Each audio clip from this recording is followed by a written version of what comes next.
There's the Brent price, Tom, $82, so higher than it's been on a number of factors, but actually retreating a little bit this morning.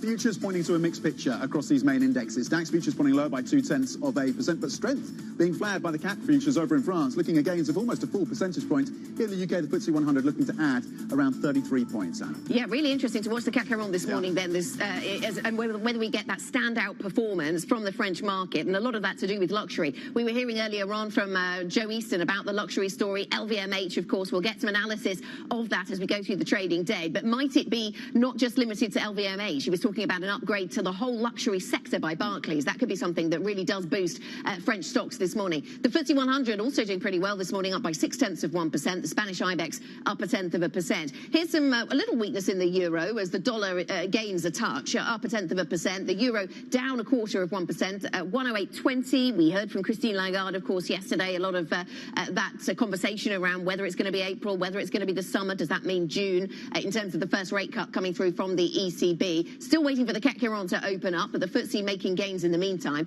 Here's the weakness in yields then coming through once again. So linked to that ECB story, we see those yields just dropping a little, and a pretty mixed bag then when it comes to commodities. Certainly on the natural gas front, we had seen oil prices, there's WTI just in there, down by 0.7%. We're above $76. This time yesterday we were around 75 and around 80 on Brent. Now we're above 80 on Brent. So certainly we're focused in on what's happening with the oil price, and we'll get some analysis on that front a little later in the programme as well. Tom, what do you see on sectors? Yeah, that 2-month high on oil prices and feeding in through, of course, to the energy sector. One of the standouts in terms of the gains coming through so far this Friday morning. That sector adding 1.2%. On the downside, it's technology, and you can read into that Intel, but also the downside coming from the Asian session, particularly Hong Kong, Chinese tech stocks listed in Hong Kong. But really, I think it's the Intel story that's going to be dragging across the European tech story, the read across there. Losses currently across that sector of 1.4%. The strength as well, again, within luxury, this is a consumer goods sector, gains of more than 1% on the positive outlook coming through from LVMH. And again, we expect that to feed into a decent session, at least in the opening stages for the CAC over in France. Autos was at the bottom of the list in terms of your sectors yesterday. Today, it's actually adding gains of around 0.4%. But really, the standouts are what's happening in F&B, the consumer goods sectors on the upside, along with energy. The downside pressure coming through for tech, currently down 1.2%. Across your benchmark, 479 across the European stock 600, adding 0.2%. A slightly brighter picture than maybe the futures had flagged just 30 minutes or so ago. Yes, and worth noting, I know we were showing the CAC 40 there, but worth noting that's actually the legacy number from yesterday, and we're waiting for the CAC 40 to open, waiting actually for the DAX to open as well. The CAC 40 isn't usually late to the party, and it is in focus today, given the luxury space. We've also seen numbers out of Rémy Cointreau, and that stock is on the rise this morning. So we could see quite a lot of strength on the French market today. We'll get to that as soon as we can. Now, traders have ramped up bets of a rate cut from the ECB in April, despite President Christine Lagarde saying she stood by previous remarks about possible cuts in the summer. The risks to economic growth remain tilted to the downside. Growth could be lower if the effects of monetary policy turn out stronger than expected. A weaker world economy or a further slowdown in global trade would also weigh on euro area growth.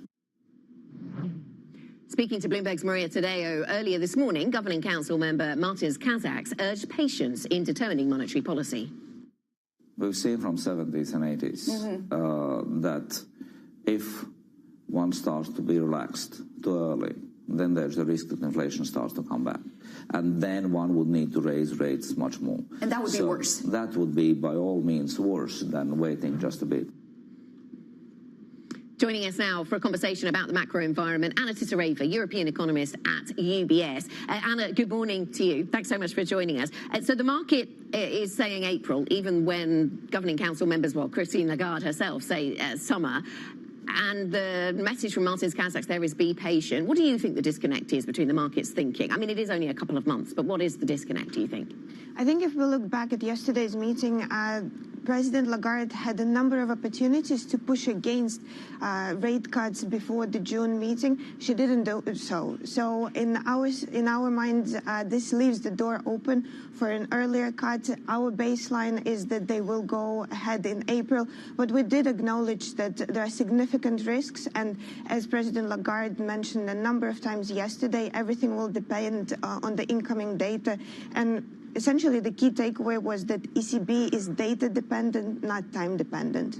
OK, the redhead crossing the terminal, just as we get back to these corporate results briefly, LVMH shares then soaring close to 7% after those better-than-expected sales numbers, of course, leading up to and during the festive season. So lifting the broader luxury sector as well. That sector now, within the consumer product sector, top of your sectors, gaining more than 3%. But again, LVMH up close to 7% on better-than-expected results. And that stock, of course, surging. The market cap for this company a little over or a little under 370 billion euros, one of the biggest market cap companies, of course, in Europe. We continue to keep across that story for you and the broader read across the luxury space. Anna, let's bring it back then to the views around central bank policy and particularly your views around inflation. We were talking to State Street earlier in the show about the potential focus for the ECB on those wage agreements. How much clarity do you have in terms of where that wage pressure is coming through for Europe and when that when you see that abating, how central that is to the thinking of the ECB?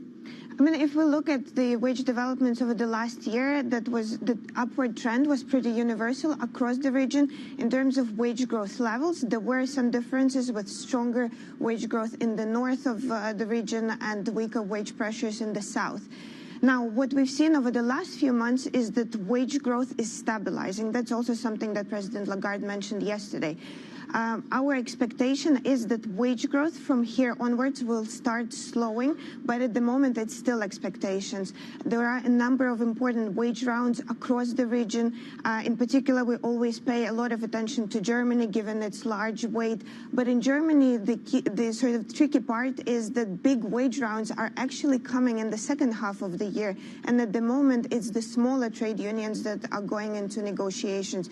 So in that sense, we're looking across the region for signs of clear wage growth slowdown, and Germany in particular. And in terms of the slowdown of the economy more broadly across the Eurozone, how would you characterize it? I mean, I think we have to wait till the 30th of January to get the data on whether we've seen stagnation in the fourth quarter in the Eurozone economy. We've had some data in the last week or so that helps us understand the weakness.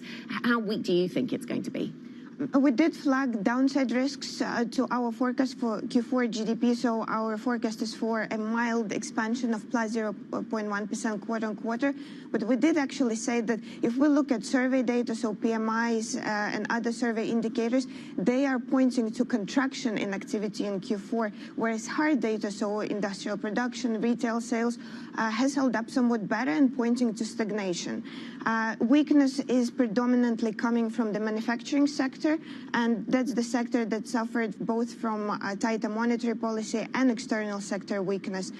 But as you mentioned earlier this week, we had January PMIs, which actually showed some mild signs of improvement, especially when we look at forward-looking subcomponents, so businesses' expectations, employment, new orders. So we are seeing some improvement. Now, it's a bit too early to say whether that's going to continue and how strong the rebound is, but sort of indications are in the right direction. So, and if the ECB does have to weigh up all these different factors, these data points, to get more clarity, and that pushes back their decision around rate cuts to potentially the summer, as Christine Lagarde was flagging yesterday, does that mean that if they come later to the cuts than maybe some of the markets are expecting, they then go deeper and harder, that we end with a lower rate ultimately at the end of 2024? Where do you see the depth going for 2024 in terms of the extent of those cuts? So our baseline is that they do start in April, and we expect them to cut in April, June, and then go 25 basis points per quarter. So overall 100 basis points of cuts this year, and then another 100 next year,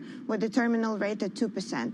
Now, if we do end up in a scenario where they delay the first cut to June, we don't think they will have to start with bigger rate cuts as a result. We would still think that the cutting cycle will start relatively gradually, with them going 25 basis points per quarter, so every other meeting whenever they update their projections. But of course, as President Lagarde mentioned yesterday, they are data dependent, and we'll need to see how inflation and wage growth pan out. Anna, where do you stand on the UK at the moment and the next moves for the Bank of England? I saw the news lines overnight that the UK consumer confidence level has hit a 2-year high. Inflation cooling is something that's paid off in a number of geographies, and it seems to be that that's in the UK as well. I also like the detail that tells me that the 10-year average for consumer confidence is -15. I just like the idea that the average baseline level of confidence is a negative number in the UK, because you wouldn't want to be overly confident, would you? But Anna, where do you see the Bank of England going? So for the Bank of England, we expect the first rate cut in May. We did flag risks that similar to the ECB, risks are skewed towards a later cut. Now, UK is in a tricky position where inflation is coming down somewhat slower in terms of levels. We are still higher in the UK versus the Eurozone. On the growth side, however, we did have some positive news from high-frequency data from PMIs, suggesting not only PMIs above 50, so in the expansionary territory, but also higher than in Q4, essentially suggesting better momentum in terms of growth.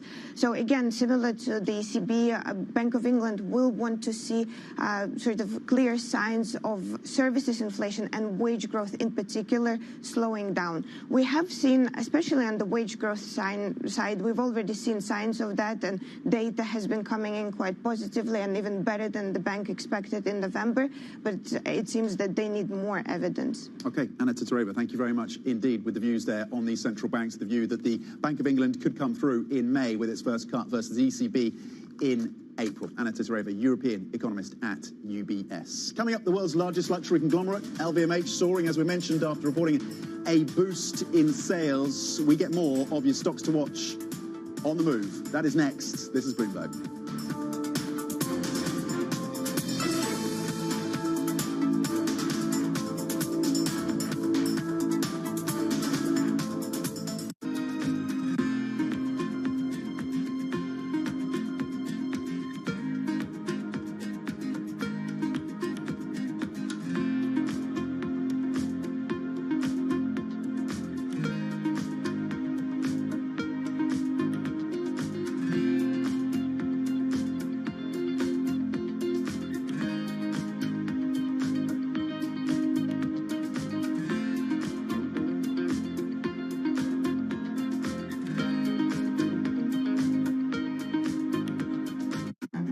This will probably go down in history as one of, if not the largest financial crimes ever.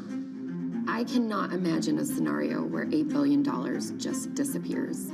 Bankman-Fried has pled not guilty to multiple fraud charges. Sam was just too important in the crypto community. When someone says, I'm going to give $1 billion in the next 2 years, like that catches everybody's attention. As time went on, their ideas got like weirder and weirder.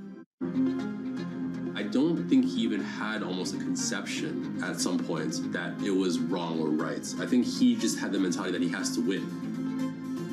This committee will not stop until we uncover the full truth behind the collapse of FTX.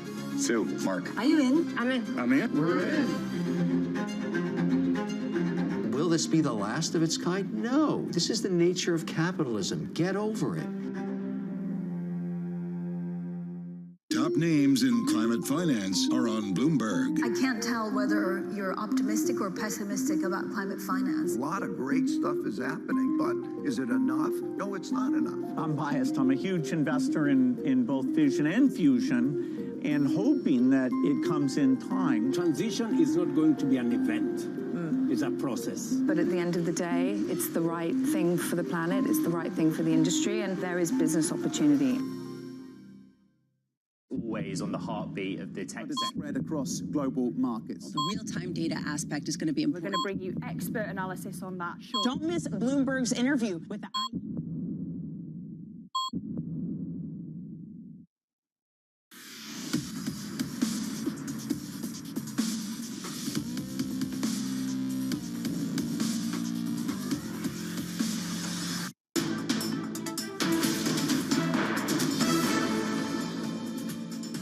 Happy Friday. This is Markets Today. We are 13 minutes into the European trading day. Across the benchmark, European stocks actually gaining 0.5%, slightly brighter picture than futures had suggested, positioning ourselves for a third straight day of gains across these European equity markets. And a lot of that upside is coming through from the luxury space, and particularly, of course, LVMH. That stock soaring in the session so far, up 8.2%. That's after, of course, the gains that we saw, at least the outlook in terms of the view coming through from the earnings. The largest luxury conglomerate, of course, seeing in the most recent quarter a pretty decent sales picture, strong sales in the fourth quarter. The outlook as well, positive. Let's bring in then Caroline Connard for the details on the LVMH story that is lifting the broader luxury sector. What are the key takeaways from the results then, Caro?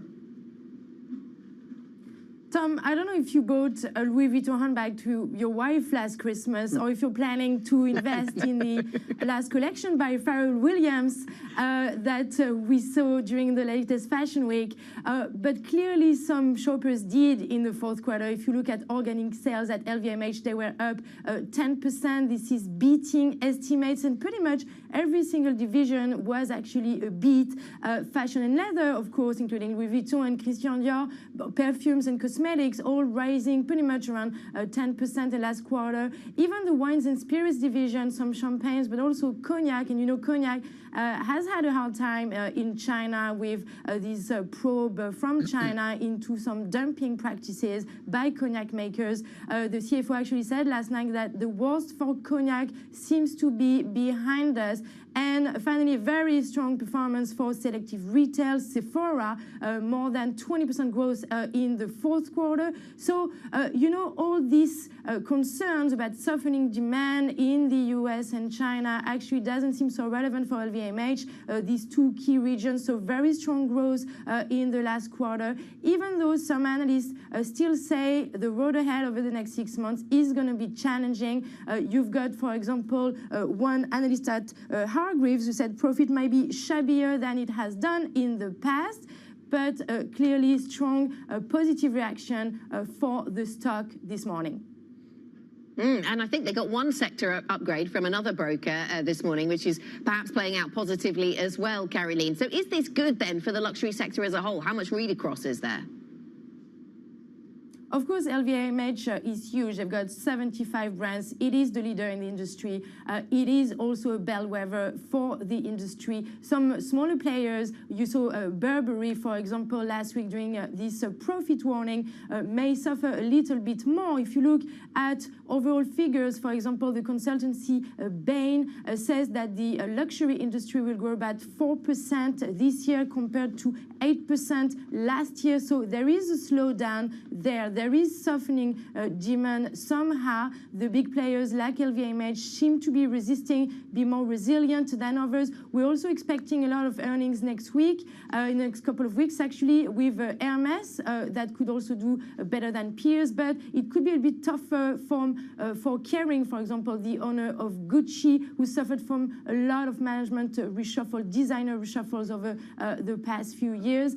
So we'll see whether this bodes well for the rest of the full year earnings season. Some analysts, like the one we're going to talk at 9:30 UK time later on today, are also a little bit concerned about price increases, saying the aspirational consumer cannot take any more price increases. But the CFO of LVMH, Jean-Jacques Guiony, last night on the analyst call actually said that LVMH does not plan any significant price increase this year.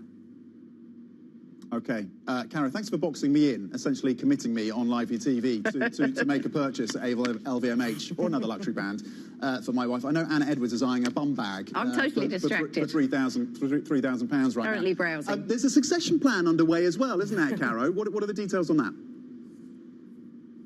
Yeah, of course. I mean, the succession plan at LVMH has always been a big story for years. You know, Bernard Arnault, the founder and CEO of LVMH, has got 5 children. And last night, he actually announced that 2 of his youngest kids, Frédéric and Alexandre, will join the board. The 2 oldest children are already on the board. So only the youngest, Jean, is not on the board quite yet. It's a big succession story. All 5 children have key roles at LVMH. You've got Delphine running Christian Dior Couture. You've got Antoine Suzanne running image and communications. You got Alexandre in New York running Tiffany Products, the jewelry maker they bought for $16 billion a couple of years ago, and the two youngest sons actually taking care of the watches division. So we'll see how the succession pans out. Of course, investors are always looking at succession stories very carefully, even though Bernard Arnault has already put his 5 children in charge of key roles at LVMH. He's 74 years old at the moment, and he's actually changed the rules recently so he can keep running the company until he's 80.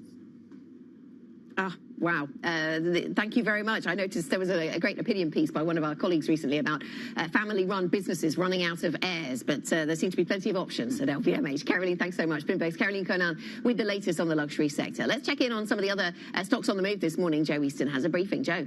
So we've got this massive move in LVMH at the moment, up 8%. It's the biggest gain since March 2022, almost 2 years. Over the past decade, this stock has only risen by this amount on a handful of occasions. Meanwhile, we've also got Rémy Cointreau playing into exactly what LVMH was saying, in that the drinks business, not as weak as some analysts were expecting. No downgrade to guidance for Rémy. So both of these firms reporting strength in drinks, and that is the key surprise in these earnings reports. And as such, we're seeing the peers gaining as well. Pernod Ricard, Remy's big rival, rising 7% as well. And Diageo, the maker of Guinness in London and other spirits as well. All of those shares getting a boost from those two earnings reports. It is the perfect cocktail for those to finally get drinks, pun in. We're probably running out of them. I should probably leave them on ice or raise the bar. JC Decaux, this one up 4%. Also in Paris, this is advertising. It's billboards in trains and in train stations. That one getting a boost from their earnings. Pretty strong numbers out of them. Sartorius, this is over in medical devices. This is in Germany, up 8%. Again, pretty strong numbers from that company this morning. Then we've got a huge broker move. Bank of America goes underperform on Bayer today, saying the company is facing 10 billion euros worth of payouts for the Monsanto legal case relating to that weed killer that was said to cause cancer. So that one is down 2% over in Germany. Volvo Cars, we had in stocks to watch. Orders weakening, particularly in North America. North American trucks is where they are seeing declines. So that one dropping 2% today in Stockholm.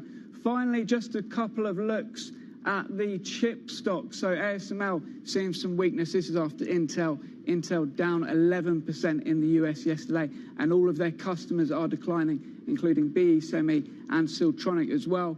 And at the end here, we've got Telia over in Stockholm as well. This is telecoms and reporting some very soft margins, according to analysts, dropping 6% at the moment. Okay, Joe Easton from our equities team, thank you very much indeed. We will be back with plenty more in the next couple of minutes. Stay with us. This is Bloomberg.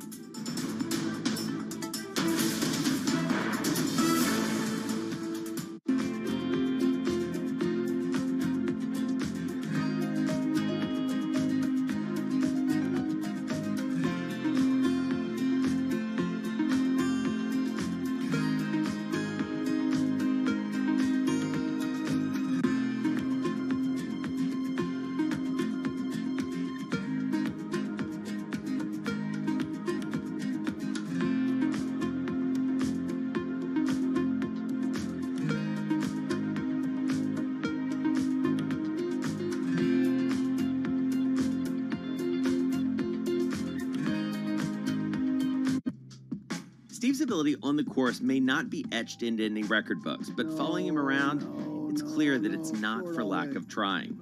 Jeez. We were constantly hustling behind him as he caught up with executives in the portfolio companies and reminisced with former and current players. He's a day trader. He called himself self-made day trader. Yes. And so he's on the bus after a game in New England, and he's day trading on the bus, and Bill Belichick sees him and cuts him on the spot. You know, in many ways, it's a convention, right, of the people that I don't see maybe once a year. And so it's kind of all come together. My firm, our charity, our fundraising efforts, and then the friends that are around. My dad and my brother, it all happens right there as a confluence of all these parts of my life that have found its common center.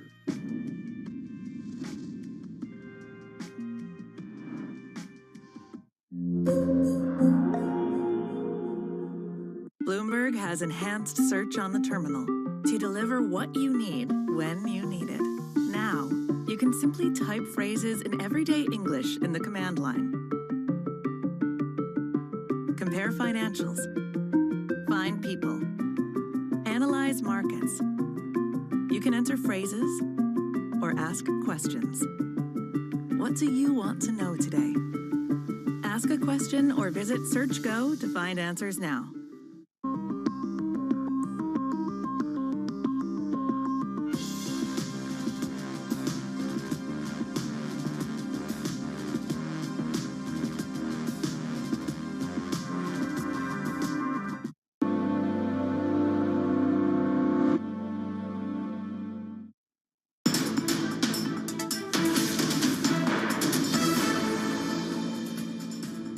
Welcome back now to the big take story this morning, focusing on the $80 billion obesity drug business. Eli Lilly came to the market late, years behind its longtime rival Novo Nordisk, which has been catapulted to Europe's most valuable company by its weight loss drug Ozempic. But that may all change with Eli Lilly's new product, expected to become the best-selling drug of all time. When I look around this room, I can't help but wonder, is Ozempic right for me? Ozempic has been around for several years now, and it was a treatment for type 2 diabetes. In 2022, it started entering the public consciousness. Ozempic is great for people whose parents can't cook. You're on Ozempic. The biggest corporate beneficiary of the drug's popularity has been Novo Nordisk. Ozempic's success has turned Novo Nordisk into Europe's biggest company, with a valuation of $450 billion. But a new contender has entered the ring. Eli Lilly also now has a competing drug. It's called Zepbound, and it looks to be even more effective than Novo's drug, and it also is a little bit cheaper. It's really set off a horse race between these two fierce competitors to see who will take the biggest part of this enormous market. In 2019, Lilly and Novo traded at comparable levels to the rest of the pharma industry. Since June 2021, when the FDA approved Wegovy, the stock's valuations have soared, tracking alongside companies such as Apple. They're being valued on how much they're likely to grow in the next few years. So the obesity market was worth $2.5 billion in 2022. We estimate that this market could be in excess of $80 billion by 2030. Because now we have two competitors in the space, it's just going to make the whole market bigger. Fascinating program. Of course, you can find the full-length documentary if you go to the Bloomberg Originals webpage. You'll find it there, coming up on the program. We'll get into the subject of M&A. A new survey signals optimism for UK M&A in 2024, underpinned by transformational deals. We'll unpack the results of this survey. And of course, it was a tough year last year. The survey, though, Tom, suggests that things could get brighter. Yeah, a little bit of pickup in NMA, which of course could be positive more broadly for the UK financial sector. We'll get the details, implications next. This is Bloomberg.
Operating in a very volatile environment. So JetBlue has a very large presence here in New York, and there are air traffic control challenges. And so we've had to overinvest in hiring excess crew members and building flexibility into our planning process. And so over time, we hope to wean some of those investments back as the operating environment around us stabilizes. We made the decision early on that we were only going to invest internally on key differentiating technologies, and clearly the powertrain is the key differentiating technology. So our investment is a recurring investment with respect to the powertrain team, the battery team, which is part of it, the engine team, the electric engine team, which is part of it. And we also have a lot of non-recurring costs with the other components because we're not developing those internally. We're using the existing aerospace defense supplier base for most of the other components. We invest a lot in the offices, that you feel home, that you can actually be at your best yourself, and people work very differently. We take a lot of input from the sports world, actually, the athlete spirit, right? Building a sports team that can perform at the best, but also talking a lot about the explorer spirit. How can we really tap into new things, continue being disruptive? We have 80 different nationalities at On. It's very important to have a diverse team because we have a very diverse landscape of customers. Bloomberg Surveillance covers the latest in global markets and the political events that influence your world. Join Jonathan Farrell, Lisa Abramowitz, and Anne-Marie Hordern every weekday morning at 6 a.m. Eastern, only on Bloomberg.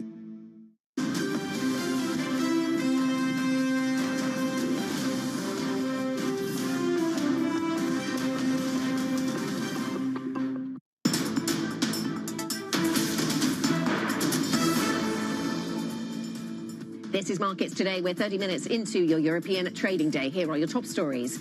European stocks hover near their highest level in 2 years as LVMH's resilient sales boost luxury stocks across the region. Markets price in ECB rate cuts as early as April, despite ECB President Christine Lagarde indicating they likely won't come until summer.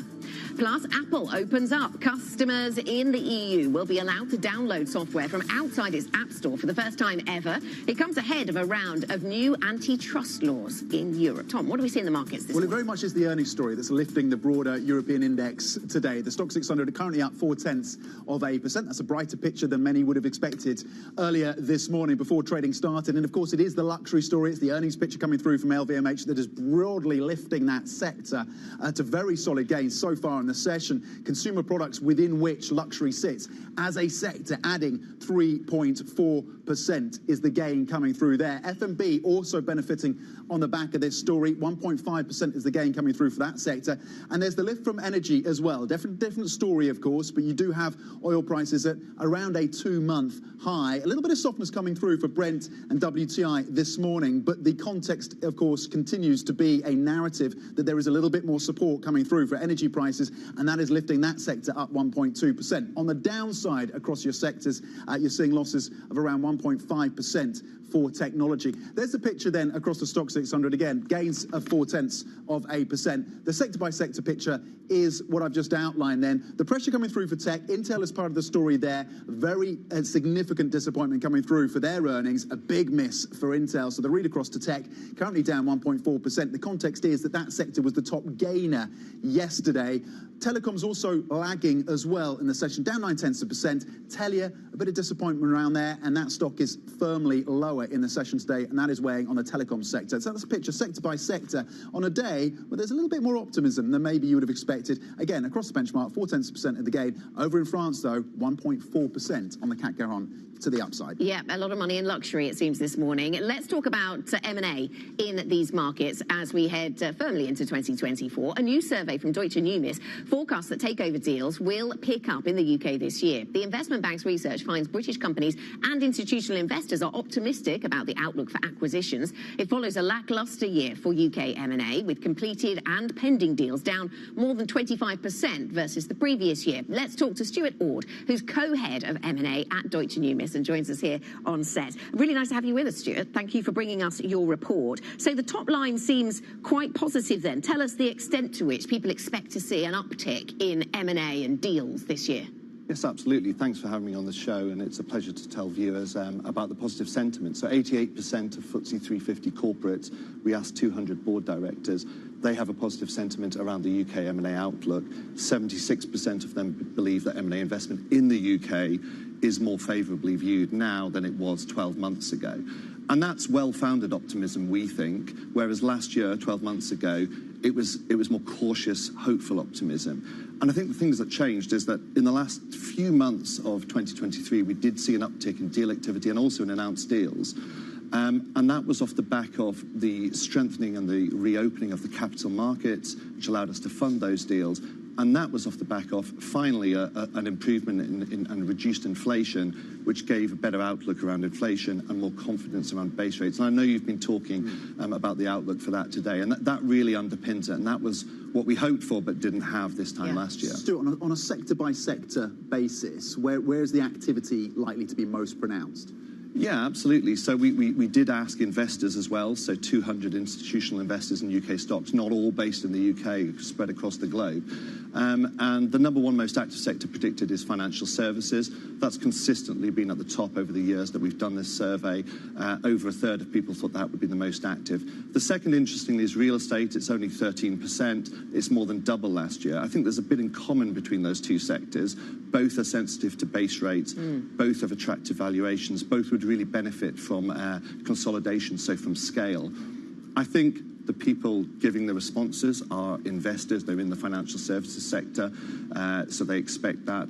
I think it perhaps flatters to deceive. There's often a regulatory barrier, the FCA or PRA or whatever, to clear. With real estate, it's all around us. There's a low cost of capital. There's lots of opportunities. We've already seen a number of real estate deals announced already in 2024. Okay, so this is interesting. I mean, this is clearly good for investment bankers if we see a lot more M&A, and that's sort of the positive around this. I guess a slightly more, well, it's not even a negative, but one other explanation, as well as lower interest rates perhaps this year, is that there's a discount being applied to UK companies, that they're cheap.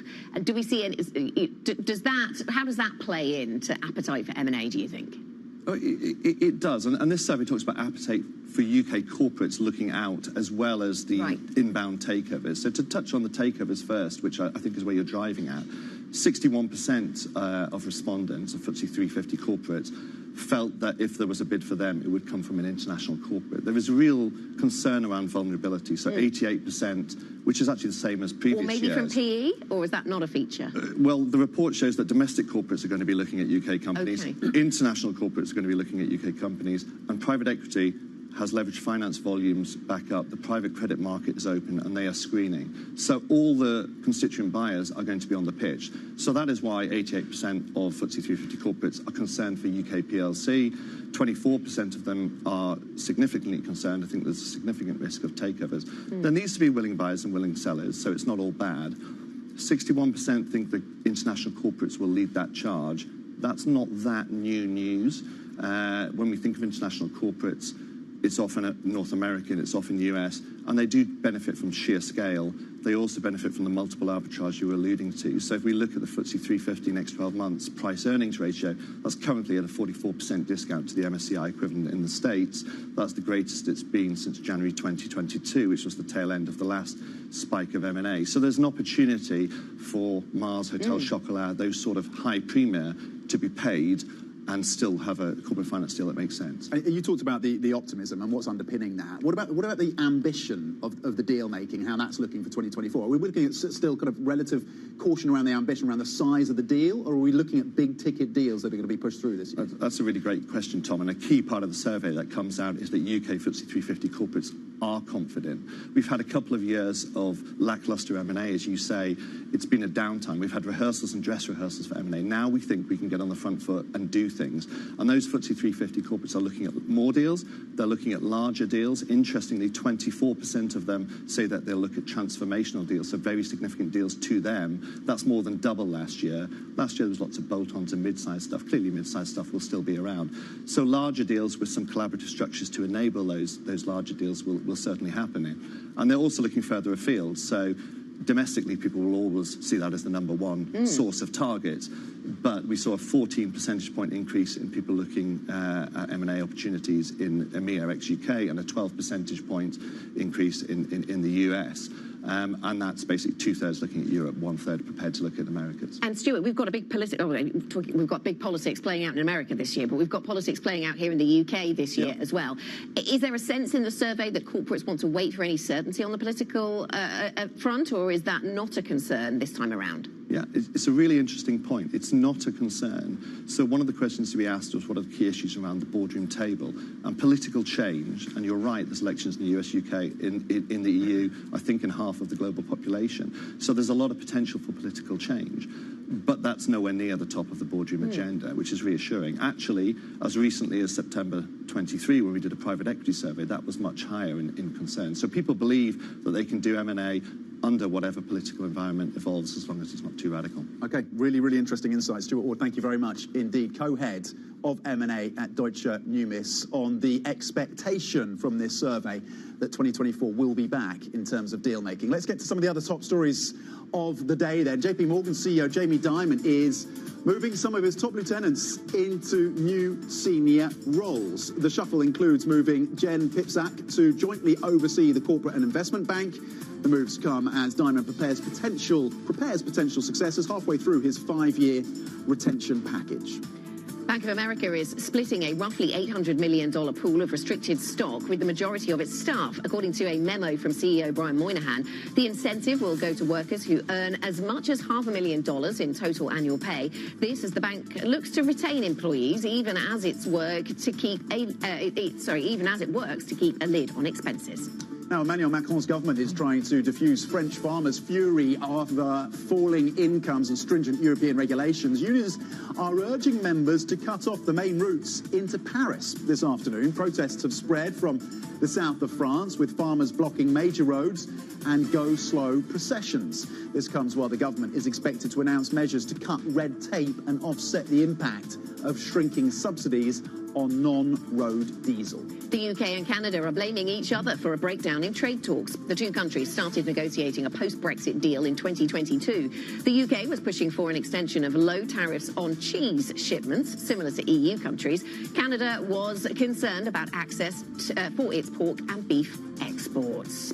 Coming up on the programme, Apple announces it will overhaul its App Store, operating system and web browser within the European Union. We take a look at how this could hit revenue next. This is Bloomberg.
I used to have a data point I used to share that 75% of the people had never heard a phone ringing. Just think about it. I didn't say had never used a phone. They'd never heard it ringing. Today, 75% of the African people have a mobile phone. They use one, okay? And we will do the same with the internet in the next 5 years. You know, we will do it as an industry, as entrepreneurs. All we need is the space, and we need investment support, because we are the best investment cases for this in the world.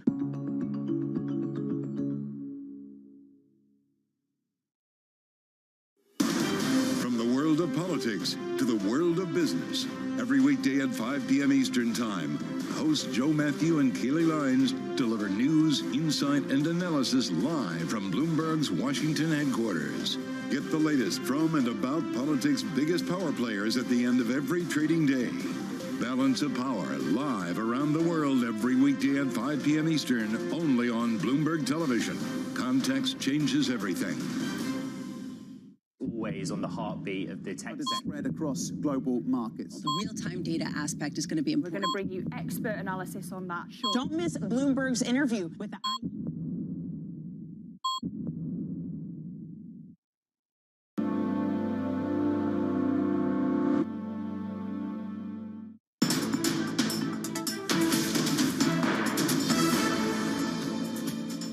This is Markets Today, 8:43 here in London. So we are 43 minutes into a European trading day that so far looks really resilient, up by 0.5%. The German market down by 0.2%, but the positivity certainly focused on Paris, up by 1.5% on the CAC 40. Ahead of a US session, though, that looks challenged on the tech front. Nasdaq futures down around 0.8%. Let's talk about tech. Apple is embarking on an historic overhaul of its App Store, operating system and web browser. That's all within the European Union, aiming to placate regulators, set to impose tough new antitrust rules. Let's talk to Matt Bloxham from Bloomberg Intelligence, who's been poring over the details of the story. So this is really interesting. So regulation in Europe forcing some change and more choice for consumers, I'm sure is the way that the regulators will describe it. Does that mean less revenue for Apple? What's the outlook? Well, potentially, and obviously it's a tricky jigsaw puzzle to figure out. I mean, roughly speaking, Europe, which includes more than just the EU states, is about 25% of the revenue. Another way of looking at it is services, which is where this stuff sits, is about 25% of revenue. So you kind of put those things together. I don't know, I reckon you're probably looking at kind of high single-digit billions of dollars of revenue that might be exposed from lower app fees and lower payment charges.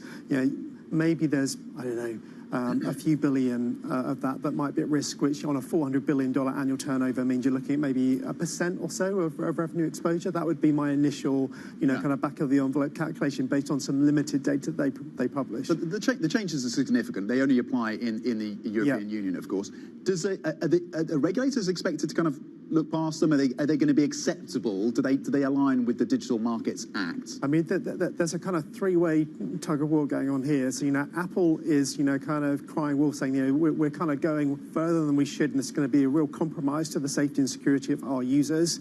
Then you've got people like Epic Games who've been struggling with Apple in the US, saying that this doesn't go far enough and it's a bit of a sham. And then you've got the European Union in the middle saying, well, we'll have a look at these and we'll make a judgment in due course about whether they think these are consistent with what the DMA, the Digital Markets Act, is trying to achieve. So it's still very much kind of out in the open, and I guess the next few weeks and months we'll understand, whether this is going to kind of all kind of settle down. Okay, so if you have an iPhone, you're used to using the App Store, and that will still be the case in many geographies. If you've got an Android phone, you're used to using a different the Google Play Store, the Play Store from Google. So what does it mean for their business? Does it have a read across to that? Well, potentially. I mean, my colleagues in the US in BI have suggested that maybe Google will have to kind of change its pricing. So obviously Apple's shifting the fees in the EU from about 30% for an app to between 10 and 17%. So there's a possibility that the Play Store will have to shift in the same direction, but we've not heard anything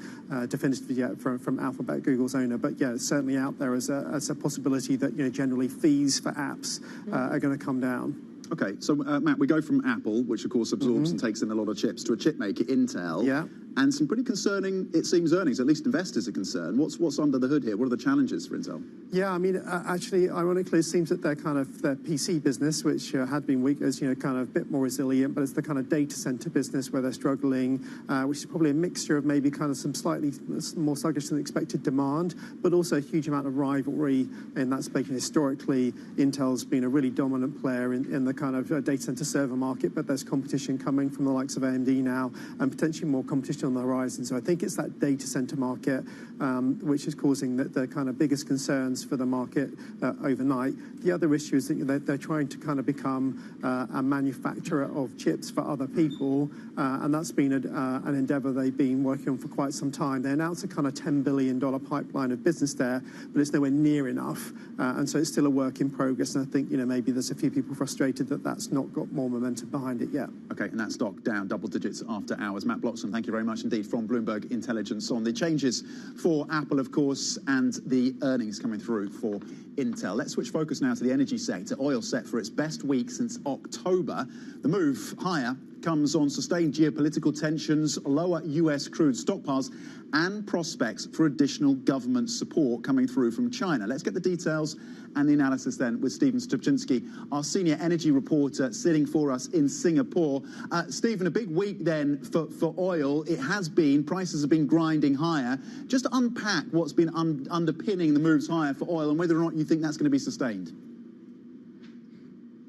Yeah, I mean, I think definitely we're seeing now the impact of the Red Sea and that risk sort of kind of funneling through to oil prices.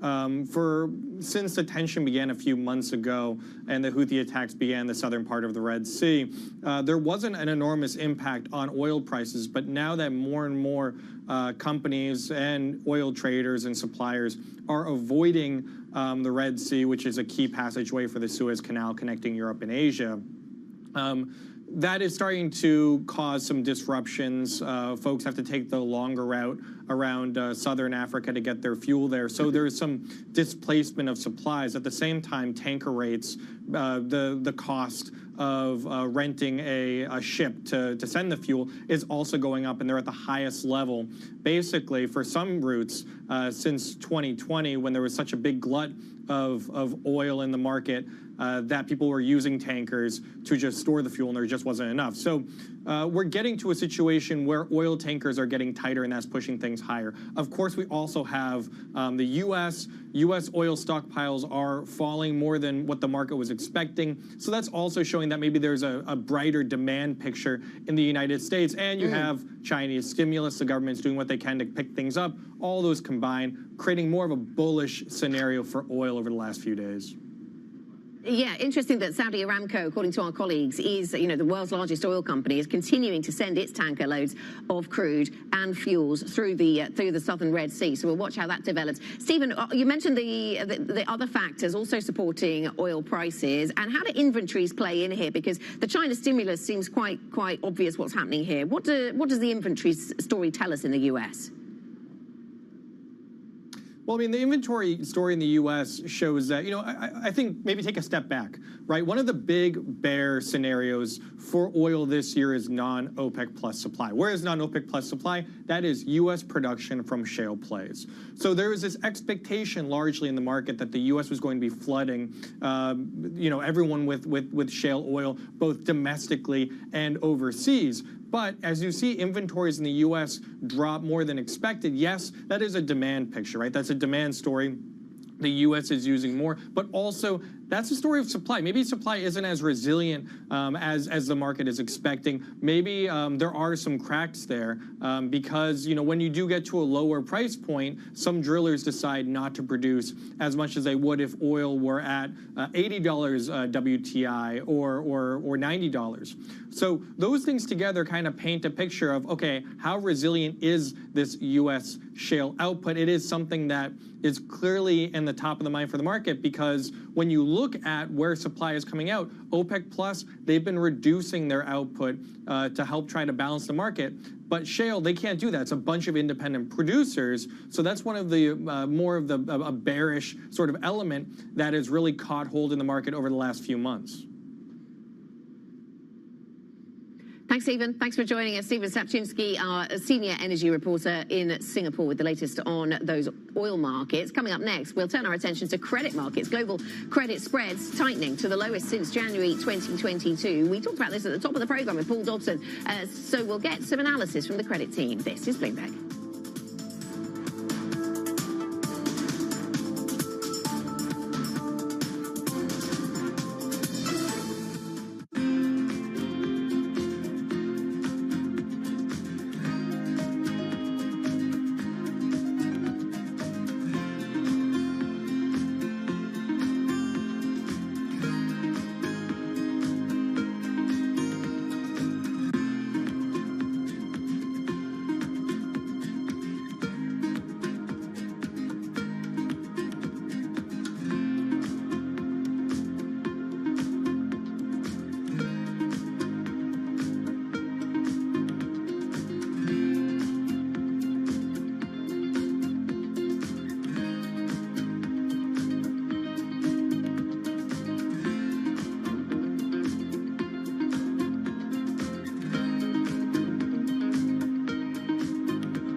We're investing in a lot of different capabilities and features that makes the in-store shopping experience that much easier, that much more compelling, whether it's price check, browsing inventory in this store, so that we can really make that experience as convenient and as simple as possible. Convenient, simple, that's sort of what people have needed in the age of COVID. Is that here to stay, or do we go back when finally we all hope that the pandemic will be behind us in some way?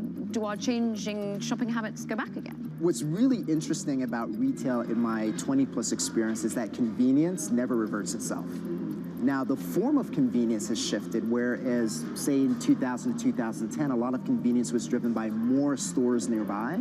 Now it's stores in addition to digital. There's nothing closer than the phone in your hand.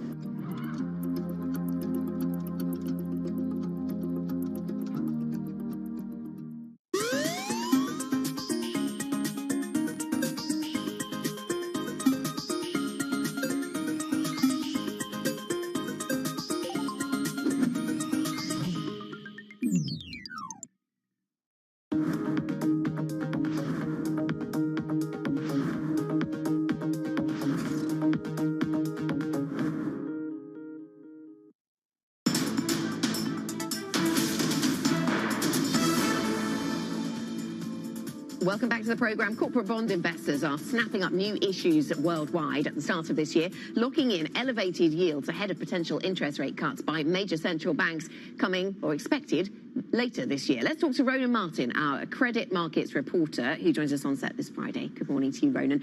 So how are conditions then? Have they been in the primary bond market so far this year? Morning. Yeah, well, it's been a record start to the year in the primary bond markets. We've seen more than 300 billion euros of issuance in Europe and more than $700 billion of issuance worldwide. That's coming as credit spreads are at some of their tightest levels since 2022, and that's making things really attractive for not only issuers but also investors as well. Investors are looking to lock in some of these high yields as before rate cuts come later in the year, like you said, and investors have had a lot of inflows into credit. Credit's kind of become attractive again for many people. Who's been doing the issuing then, Ronan, within this environment? You're talking about this huge tick up in terms of issuance, and the market is there to absorb it, but who's doing the issuance? Well, Januaries are always pretty busy in the primary bond market, but this year we've seen, particularly in Europe, sovereigns and SSA issuers, public sector issuers, bring out these huge bumper deals, really kind of taking advantage of the supportive investor conditions and people looking to buy their bonds. But globally, financials have really made a big kickstart to their bond issuance. And then even further down the credit ratings, we've got high yield deals coming in. I think United Group's selling a deal today, their second deal this week, which is... And what comes next? We've clearly seen a lot of demand so far, despite this high level of issuance. Well, the primary markets, it always starts to slow end of January. We hit earnings seasons, corporates go into blackout periods around then. But then on the back of kind of the supportive view from the ECB yesterday and Lagarde kind of supporting rate cuts potentially later in the year, issuance looks likely to pick up again in February. Okay, Ronan Martin, thank you very much indeed on these credit markets and the start, of course, of a pretty strong season, at least so far, in terms of issuance demand and the appetite to absorb some of that. European markets, equity markets, posting gains of 0.5%. That is it for markets today. You can get insights from us and the team, of course, on the front page of the Bloomberg UK website, or by typing TLIV GO on the terminal. US futures and NASDAQ futures pointing lower by 0.9%. The pulse is next. This is Bloomberg.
There's much oil to be found in the lower 48 at this point, or even in, let's say, Alaska as well, where mostly we know where all the oil is, and there's no more big Permian Basin kind of deposits anywhere?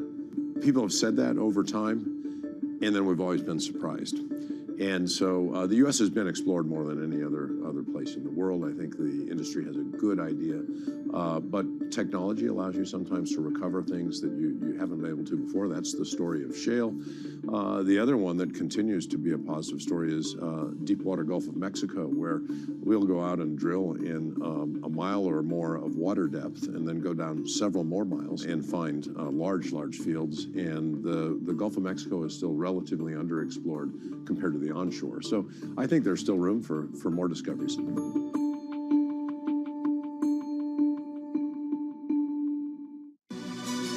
This is Bloomberg News Now. News when you want it at the touch of a button. Another volatile day on Wall Street. We're seeing big moves. All eyes on Capitol Hill as Democrats and Republicans prepare. Today's job numbers casting doubt on the Fed's next move. Inflation remains front and center. And that's news when you want it with Bloomberg News Now. Get it 24/7 on the Bloomberg Business app, Bloomberg.com, and anywhere you get your podcasts. Bloomberg News Now. Context changes everything.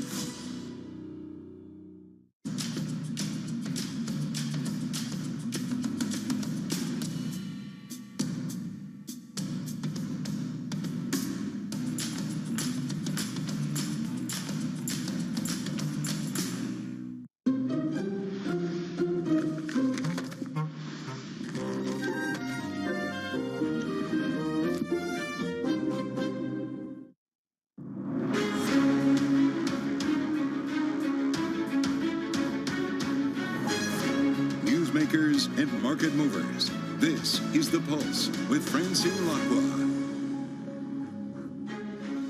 Well, good morning, everyone, and welcome to The Pulse. I'm Francine Lacqua here in London with the conversations that matter, and here's what's coming up on today's program.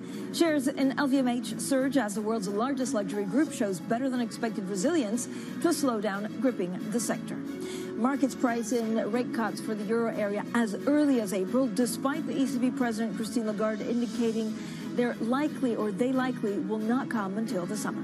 Plus, Apple opens up. Customers in the EU will be allowed to download software from outside its App Store for the first time ever. It comes ahead of a round of new antitrust laws.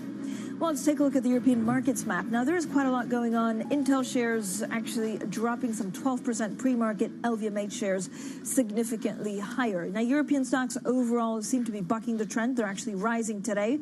They're certainly bucking weakness in U.S. equity futures. And this is after LVMH, the world's largest luxury retailer, showed that spending amongst the wealthiest consumers remain resilient. In fact, LVMH gaining some 8.7%, and that's giving a nice little lift to some of the other luxury makers. Also, Rémy Cointreau shares getting a boost from a planned cost cut after sales fell by almost one quarter over the latest 3 months, with drinkers in China joining U.S. consumers in buying less of its pricey cognac. Now, to talk about all of the markets, so we're now joined by Bloomberg's Justina Lee. Justina, thank you so much for joining us. There's a lot of currency moves. There's a lot of focus, of course, on the ECB and inflation. So Janet Yellen says, look, inflation in the U.S. is in control and consumers will start feeling it. Yeah, it's pretty interesting. So it seems like traders really kind of like zoomed in into the point that, you know, the ECB seems to be acknowledging that the price pressures are no longer as elevated, which is kind of something everybody already knew. But I think that really gave traders a lot of optimism to price in rate cuts even earlier. But I think it's almost a bit of a surprise, because if you look at what a lot of ECB officials are saying, they're still saying we need to be vigilant about inflation. So if anything, they're leaning into kind of holding rates for longer, but traders are just not listening to that. Yeah, I mean, the ECB side is very, very clear. I mean, Christine Lagarde was very clear in Davos with us last week. She was very clear in the press conference. And again, the pricing, you know, keeps on putting these rate cuts earlier than she said. Right.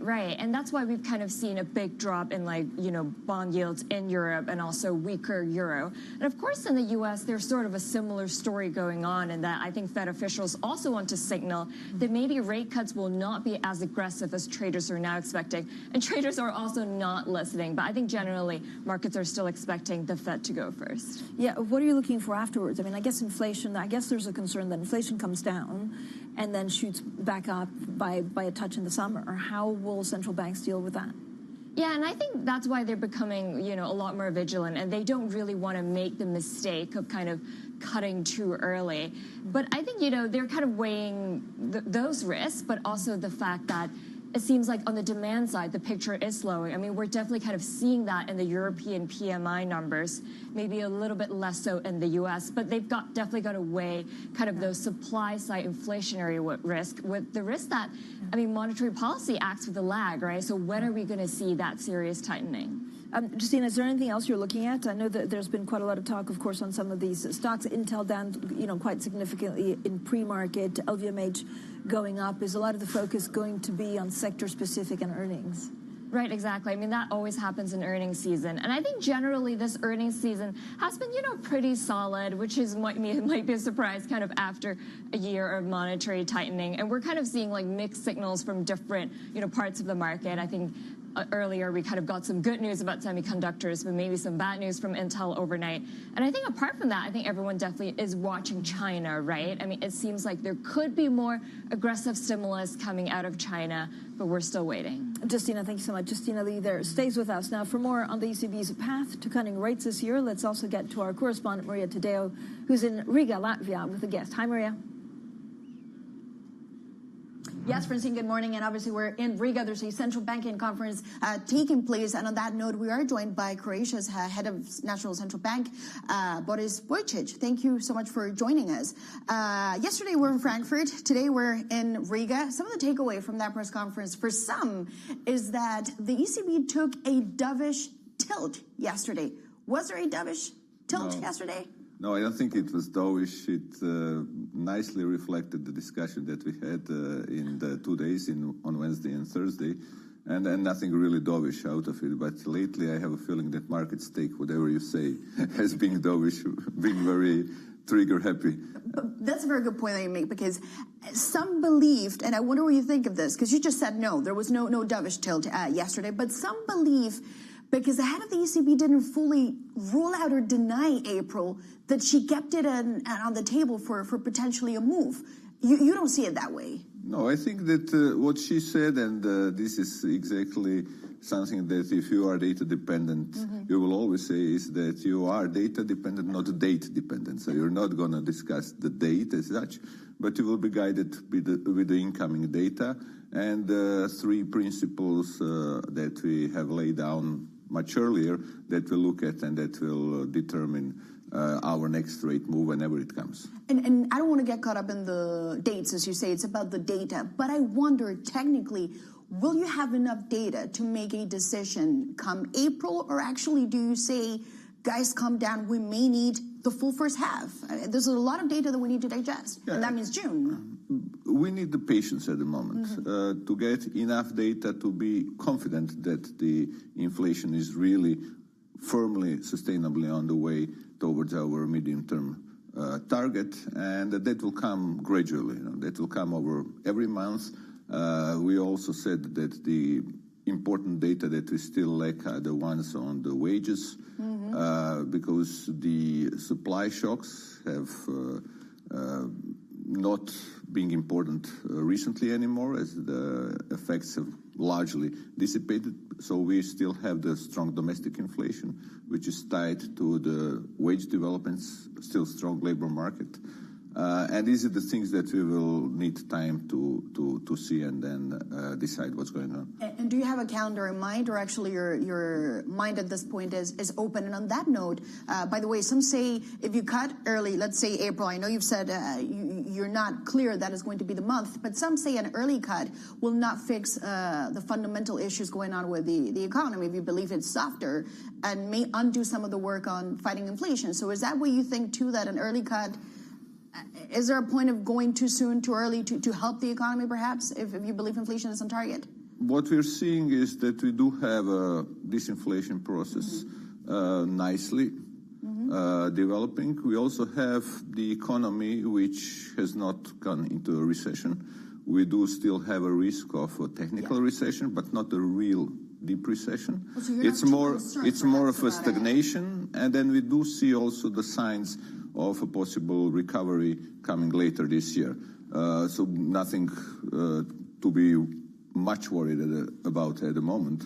And we also see the transmission of our monetary policy in the markets is running smoothly, and we see also that the markets overall are running smoothly. So overall, I would say it's a good picture, the picture that we like to see at the moment, but we still have to wait for more data and to see how the things will develop over the next months. You say the markets are running smoothly, but they seem to be, to some extent, running also ahead of you. Do you feel pressured in any way by the chit-chat in markets? Well, the fact that they are running ahead of us means that the financial conditions got softer earlier. So you do have already that effect, both in the curves, in the yield curves, and you have that also effect in the banking market, both on the asset and liability side. You see the anticipation of the bankers and the way they price both the liability and asset side of their balance sheets. This is something that is there, and I don't take a view on that. Markets are always there to price, and sometimes they're right, sometimes they're wrong. Okay, that's in the market pricing, but do you take a view on anything that the Fed may do? I know you also say we're not Fed dependent, we're data dependent, but some believe maybe the ECB will go first. Whatever the Fed does may condition what you do. Do you feel there's a correlation there? No, I think we should look at our European data and make our own decisions. And at the moment, you've seen that you had also significantly stronger growth in the U.S. in the fourth quarter than we've seen in Europe. So it's not also that the two economies are evolving at the moment in the same direction, at the same pace. And sir, when you do cut, is there a possibility, just to almost try to understand where this debate is going, forget about the date, but is there a possibility where you say we cut late, but we go bigger? Or is that something that you still haven't even contemplated? This is also a possibility. But the magnitude may matter more than the timing, basically. This is also a possibility. Ideally, you would like to see the 25 basis points cuts when they start. But there's always a possibility. To absorb or yeah, this is a smoother way of running a monetary policy, but of course there is always a possibility of doing more if warranted by the data. Okay, and then I have to ask you, yesterday the head of the ECB spoke about a survey that leaked. I'm sure you've seen the survey, I'm sure you've seen the results internally. And she said that for the most part she feels she works well at the ECB, and she said almost, don't look at me personally, I'm irrelevant, what matters is the results that we do. What are your views on the head of the ECB? I know you saw her yesterday. Are you happy with the way things are being run? I can speak of how the Governing Council works, and the Governing Council works really smoothly, and she is a good chair of the Governing Council. I did not see any problems in terms how the Governing Council operates, and I'm very happy with that. And economists, do you think at times they're a little bit too cliquey? It can be a tribe? Or, it's normal. You don't feel like you're a tribe. I don't feel like being a tribal guy, but I think every profession has its own firm views on some things, and that's nothing special about the economists. And sir, just a final question. When you look at basically the medium term, what do you think is the biggest risk? Some say ultimately for the ECB, it's always this tension about, do we wait because we think that's going to be better? Do we wait too much that it becomes detrimental? What is more dangerous to you at this point? Because you're going to have to make big decisions this year. That you wait and that hurts the euro area, or that you go too soon and then undoes what you've done? I don't see at the moment much of the damage that we can do to the European economy given where it is. And it's better to be safe on the side of the inflation developments, and that we are firmly convinced that the inflation rate is coming down towards our medium-term target before we move. I think there's more risk in moving too early and then, seeing that the developments, inflation developments are going the way that we did not expect. Of course, and it was obviously a long process for the European Central Bank, and many ramifications too, not just for monetary policy, but also socially, that it had this idea of inflation. So, well, sir, thank you so much for joining us in Riga. I know we're going to do a panel very shortly, so we'll get more from you. Appreciate it. Thank you so much for your time, as always. Thank you. And Francine, that was, of course, Governor Vujčić, head of Croatia's National Central Bank. Maria, thank you so much. Always with the great questions, Maria, and also with a little bit of humor. So I don't know if we're a tribe or not, but you can definitely be in my tribe, Maria, today, speaking exclusively to the Croatian National Bank governor. We're also looking at, of course, some news from some of the companies that have reported or that have news out there. Intel pre-market down 12%. We'll have a full roundup of what that means after sales forecast trailed estimates. On the upside, LVMH is actually better than expected, so that's giving a nice little lift to the CAC 40 in France. Much more to come. This is Bloomberg.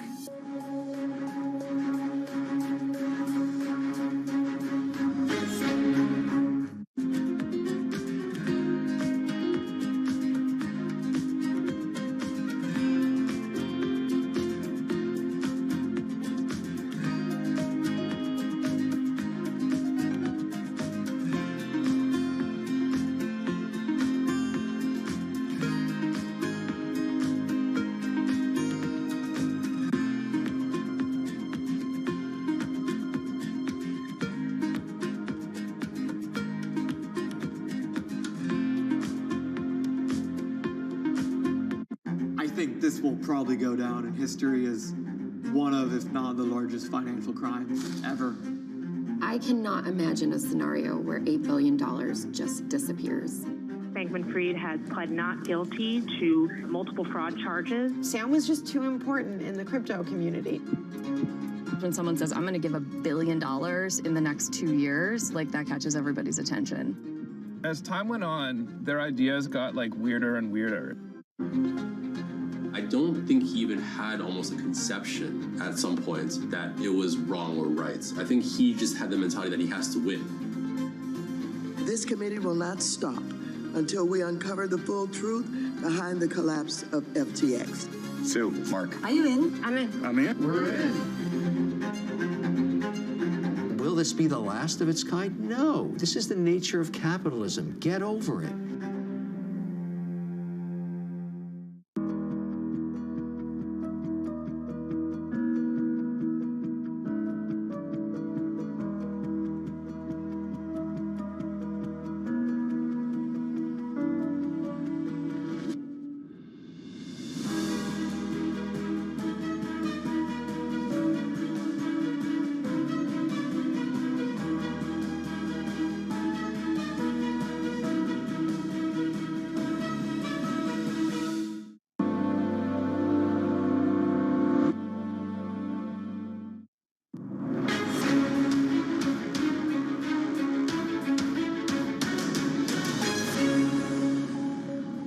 Welcome back, everyone. Now joining us to talk more about the currencies after Maria's great interview is Ozan Tarman, Vice Chair of Global Macro at Deutsche Bank, and still with us, Bloomberg's Justina Lee. And Justina, we're talking a little bit about some of the market forces and why markets, Ozan, keep on pushing back. They just don't believe when central bankers say, "Look, we're going to be cautious." They're saying, "Cut, cut, cut." Like, where do why this mismatch? It's a pleasure to be here, Francine. You did a great job last week in Davos, right? You made Madame Lagarde almost say the summer word, but the moment she mentions summer, markets start pricing in April more. At the moment, soft landing camp is winning. That's why market keeps pushing these central banks, Fed towards March, maybe, ECB definitely towards April, because at the root of it, it seems that supply side was the main cause of inflation. Even though we hiked interest rates 400 basis points, 500 basis points, we're not getting the recession. That shows that the guys who relied on supply side for the reason for inflation is winning. That's why markets are pushing for risk higher, rates lower trades. But Ozan, the other thing that was very clear is that I guess that there's a fear among central banks that actually they cut and then have to raise quickly afterwards. How do you see inflation? There's so many different factions and so many, I guess, forces that could lead to a crisis. How do you see inflation behaving from now until the end of the year? The Burns moment. That's what they're afraid of. I think we will be able to avoid it. In US, PC in just a few hours is very, very important. The key trend that Fed is watching. It's on the right path. Our call is Matt Luzetti and team, because inflation may be a little bit sticky for the first half of the year. The cuts will come in June. If PC and CPI works in Fed's favor in the next two prints, even in March, the moment market price is in 17.5, 20, they will make Powell go. ECB, Lane said it, right? Wages. They're watching wages very carefully, but also Madame Lagarde just yesterday said it's not only wages. So she gave a bit of a room there for a wiggle for April. Markets will keep pushing. Yeah, markets will keep pushing. And then just, there's all these questions about China, right? So we know that they're going to move some of the credit or actually push some of the money into sectors in the economy that they want to support. Do we still, do you have a clear strategy on whether China will grow and be a force for good for the world economy? Yeah, I think that's really a tough question now, because a lot of the challenges China's grappling with at the moment are a bit more structural and harder to deal with. I mean, we're talking about, total loss of confidence in the real estate market, which is kind of driven by some demographic changes that seem kind of impossible to reverse at the moment. And so I think that is something that investors have really kind of focused on, and kind of with the amount of disappointment, after so many calls of like, this is finally the bottom for China. And I think people are a lot more careful about going back in. Yeah, and I wonder, Ozan, whether you can read, we had Intel pre-market down quite significantly, LVMH up quite significantly, whether this is market expectation or also gives you, more of a view on macro, some of the forces at play here. Well, a lot of the hedge funds are looking for this anti-risk parity trade, which is rates higher, equities lower. They almost had it on the first and third weeks of this year. This time around, maybe we had a great start to the week. We may end on the weak tone because of Intel, because of worries of big Mac 7 tech earnings next week. We may end on the shaky grounds. But as long as I'm right about the Fed call, I think dips will continue to be bought. And Justina is very right about China. A little bit over pessimism, right? Yeah. Last year, this time, when I did the macro roundtables around the world, people loved the rest of the world, China bullish, European bullish. This time around, just the exact opposite. People are very pessimistic about China, very pessimistic about Europe. One popular trade is to be short euro pound. Our island, pound is one of the favorite currencies. I understand why this is all about, but I would be a little bit careful when everybody is so pessimistic on both China and Europe. I mean, one thing that we don't talk a lot about is debt, basically, that all G7 countries and the US are going more and more into debt. When does it start playing out in your macro view? Already a factor, right? These auctions are being watched like almost emerging market of yeah, you said it. This week, 5-year auction didn't go too well. Last year, 30 year was a big deal. It is a big factor. QRA, you knew about those words. QRA is the reason why in August, beginning of August, we started selling off. Then supply in beginning of November, less supply than expected through Ms. Yellen. And we rallied. Very important data next week, February 1st, the new QRA announcement. What we get there will be very key. Our Zhang, Raskin, and team expect them to do a little bit less issuance on 10-year. That can still help the 10 years rally a little bit more from here. On the currencies, our head of FX strategy, my partner George Severos, had a good call. For the moment, tactically, long dollar, at least against the euro, is working. Why? First of all, because of Fed. It's not too clear that Powell cuts in March. Madame Lagarde is pushed for April, that's one. And then Trump, right? Trump is in everybody's minds. That's a whole other show, Ozan. Lightizer. Watch that out. Yeah, we'll get you on and do like 3 hours on what Trump 2.0 could mean for the world economy. Ozan Tarman there, Vice Chair of Global Macro at Deutsche Bank. Also the first time on TV, so I think it's the first time with me, and I hope there's many more. And Bloomberg's Justina Lee, thank you as always. Coming up, Apple making sweeping changes to its App Store to try and avoid the crosshairs of the European Union. We explain what it means for customers and what it means for the company next. This is Bloomberg.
Steve's ability on the course may not be etched into any record books, but following him around, it's clear that it's not for lack of trying.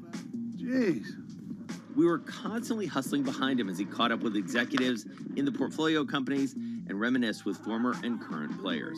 He's a day trader. He taught himself, self-made day trader. Yeah. And so he's on the bus after a game in New England, and he's day trading on the bus, and Bill Belichick sees him and cuts him on the spot. You know, in many ways, it's a convention, right, of the people that I don't see maybe once a year. And so it's kind of all come together. My firm, our charity, our fundraising efforts, and then the friends that are around. My dad and my brother, it all happens right there as a confluence of all these parts of my life that have found its common center.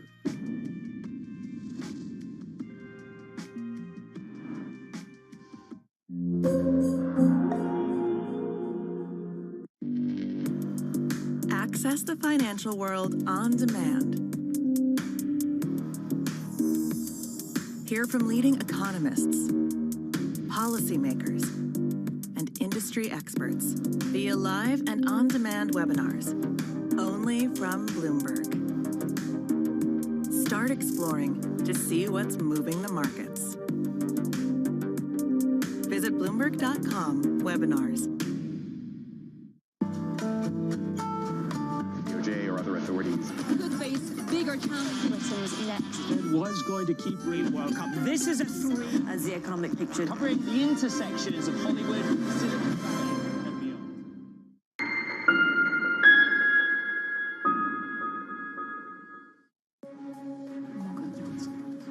So two big tech stories we're watching this morning, Apple and Intel. Let's start with Intel, given first quarter forecast that is much weaker than expected, and actually pre-market, it's getting slammed, 12% lower. We'll also talk about Apple because this is a huge overhaul of its app store, especially to basically placate the European Union. That's in a second. Intel, yeah. Matt Bloxham, the one and only Matt Bloxham, who makes me smart about all things tech. Intel plunging. Like, what's the problem with Intel? Well, it's just this kind of sluggish rebound in demand. As you said, their kind of Q1 forecast, an 11% miss versus where consensus was. So people are expecting kind of much stronger momentum picking up. I think actually they surprised on the upside in the kind of the Q4 results they reported, particularly on PC, which has been soft and there's been a lot of inventory there. That seems to be coming back, but it's kind of not quite the seasonal rebound people are expecting, and they're facing a lot more competition in data centers. So I'll ask you, Matt, whether they can make a comeback bid. We'll talk more Intel and Apple next with Matt. This is Bloomberg.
I used to have a data point I used to share that 75% of the people had never heard a phone ringing. Just think about it. I didn't say had never used a phone. They'd never heard it ringing. Today, 75% of the African people have a mobile phone. They use one, okay? And we will do the same with the internet in the next 5 years. We will do it as an industry, as entrepreneurs. All we need is the space, and we need investment support, because we are the best investment cases for this in the world.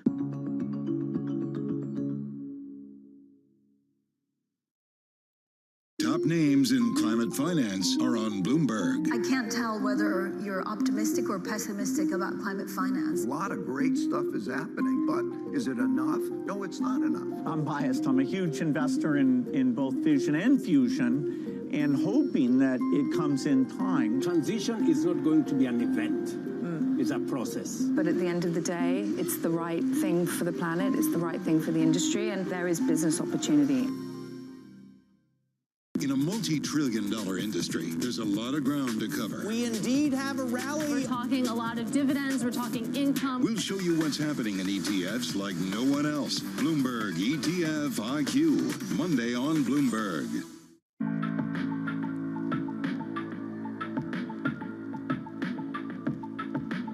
This is Bloomberg.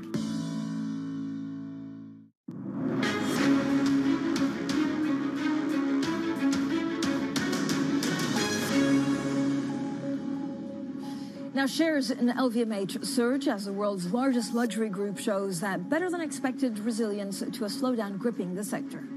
Markets price in rate cuts for the euro area as early as April, despite ECB President Christine Lagarde indicating they likely will not come until the summer.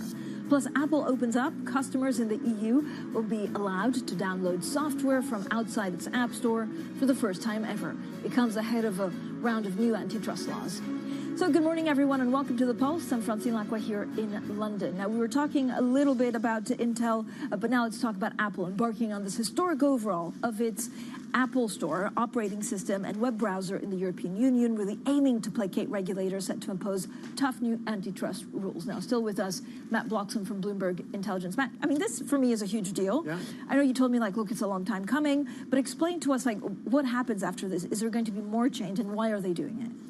Yeah, like I say, it's a long time coming, but it is a big deal, and this is probably actually only the start of the story rather than the end, because Apple is being very vocal about it's making huge changes. Going to be a real big threat to consumers' safety and security online, and they take the consumer experience really importantly in their kind of proposition. Then you've got people like Epic Games, who they've been tussling with in the US, saying they're not going far enough and they need to do more. And the EU is currently in the middle saying, well, we'll look at what they're proposing and see whether it's compliant with this new act. Could potentially, impact Apple's revenues by billions of dollars, but which is actually only a few percentage points at best. So maybe small, but then if the EU gets traction with this, maybe some other international regulators look to do a copycat policy, and suddenly it becomes a kind of a global issue, not just a kind of regional issue. So Matt, what does it mean? So if I want to download, a new app that I want to use, which means that I don't need to go to the App Store and I can go onto something else. Exactly. So there will now be rival app stores that so you'll have to have an app for the rival app store on your phone. So, for example, Epic have said that they're going to have their own app store for their games. So if you want Epic Games, sometime in 2024, you'll go to their app store. Microsoft have said that they will look to develop their own app store too. So for Microsoft products, you'll be able to get them from that store. So you'll end up with multiple apps for apps on your phone, which could be quite confusing for consumers, and you don't know as a consumer whether you're getting the same safeguards and security around those apps as you would from the App Store, and that's one of the big points that Apple's making. Beyond that, there are differences around the payment systems. Obviously, right now, you tap and pay with the Apple Pay platform. They're opening up that technology, so rival banks, for example, could have their own tap and pay, so maybe you could go with Amex or MasterCard, for example,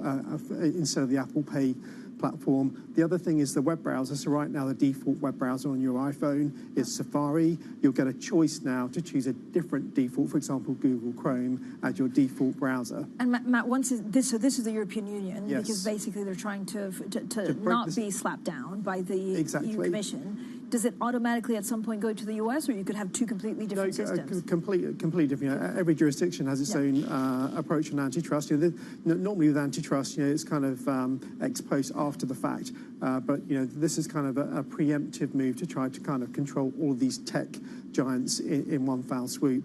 There's also been some tussles in the US, Apple versus Epic, all sorts of things like that. So they'll have their own approach. Maybe some aspects of it will mimic what's going on in Europe, but it's not going to be exactly the same in any way, shape or form. Big story. Matt, thank you so much. As always, Matt Bloxham there from Bloomberg Intelligence, our expert on Apple and all things tech. Now, luxury stocks and drinks makers are some of the biggest risers this morning in Europe after LVMH beat expectations despite a broader slowdown across the sector. Well, Bloomberg Intelligence says the bright spots for the company were fashion, leather, wine, and spirits. So let's discuss this with Aurélie Husson-Dumoutier, a global consumer and retail analyst at HSBC. Aurélie, thank you so much for joining us. I mean, LVMH beat expectations, but certainly they've also given a little bit of a spring in the step to investors that were worried about the luxury sector as a whole. Why have they surprised on the upside? Well, thank you very much for having me. I think that what the markets are welcoming today mostly is the tone of the CEO, Bernard Arnault, for 2024, when he said he was very confident, that he believed that that the U.S. will be helped by, because it's an election year, will be helped in terms of growth, and that the prospects of interest rates coming down is going to also help the sector. So that's definitely some relief on the space where there was some worries. I believe that market is also welcoming the performance of the wine and spirits division, which has been a drag for the entire year 2024 and 2023, sorry, and for 2024 they are seeing the end of the tunnel in the US and also in China, and that definitely is a relief as well. Yeah. Aurélie, in general, how are you expecting 2024 to be for luxury companies? So I guess if you have desirables, so the desirable bags or drinks that people want to buy, is it still going to be a shock after the surge of post-pandemic luxury good buying? Well, at HSBC, we expect 8% growth for the luxury sector, which is probably a bit more than some of the other brokers. We expect the growth to be driven by Asia, ex-Japan and ex-China, and also by Japan. So definitely growth coming from Asia and a growth coming also from Chinese travelers. What does it mean for example, cost control? I mean, if LVMH has quite a lot of rivals around the world, are you expecting LVMH to be stronger than some of the other ones? Well, LVMH has been very clear in saying that they're going to defend the margin at the current levels. So we don't expect at HSBC any margin improvement. We don't expect any margin decline. But once again, we expect 8% growth, which in the end is not that decent. It's not that bad, I would say. It's pretty decent. What I wanted also to flag is that, of course, there's a relief right now, but I wanted to point out that there is a big gap between the growth that we expect in H1 and the growth that we expect in H2 because of the comparison base. So the prospects of Q1 are pretty weak. We expect only 2% growth for the sector in Q1 and also in Q2. It's only in H2 that you should see some return to double-digit growth. So mind the gap, and this is why, even though there is some relief, we definitely say to investors that the sector should not outperform before 2 or 3 months. That is to say, before H2 prospects are in sight. Aurélie, what do you expect in terms of cost controls? So this, I guess, is a conundrum for big groups like LVMH, who have had wonderful customer experience, which also draws in a crowd. But at the same time, I know they've tried to keep costs down to make up for this, very, very modest slowdown. We expect cost control to remain present in 2024 in order to maintain margins. Is there anything else that you should be looking out for? I don't know whether, if you look at Moncler and some of the others, the Kerings, is it cost cuts that will get them through this? What we have learned so far with the companies that have published, that is to say Burberry, Richemont and LVMH, is that brand power is really key, and that we expect the companies with the strongest brand power to continue to outperform the weaker one. And that was the polarization that started a few years pre-COVID and should continue. So we believe that bodes pretty well for Hermès, which is due to report numbers on the 9th of February. Aurélie, it also seems like it's a national obsession to try and understand, of course, how the heirs at LVMH, who will take over to what. Can you give us a sense of what you're expecting in terms of succession plan and whether that changes actually your outlook for LVMH? We don't, in terms of succession, of course, we don't know what LVMH is prepared to do, but we can definitely say that Mr. Arnault said yesterday that he was not about to leave, and that I'm sure he's going to put someone in charge who's going to continue to deliver a very strong performance, whoever it is.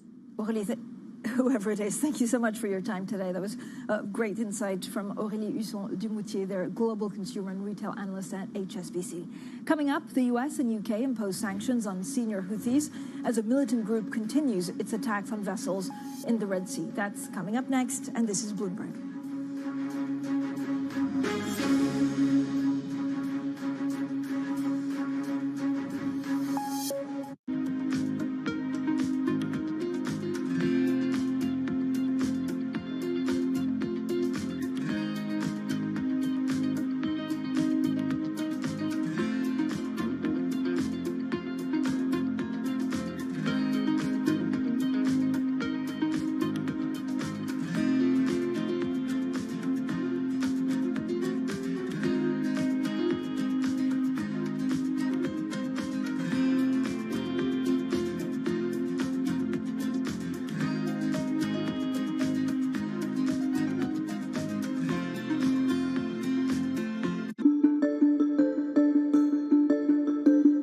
There's much oil to be found in the lower 48 at this point, or even in, let's say, Alaska as well, where mostly we know where all the oil is, and there's no more big Permian Basin kind of deposits anywhere?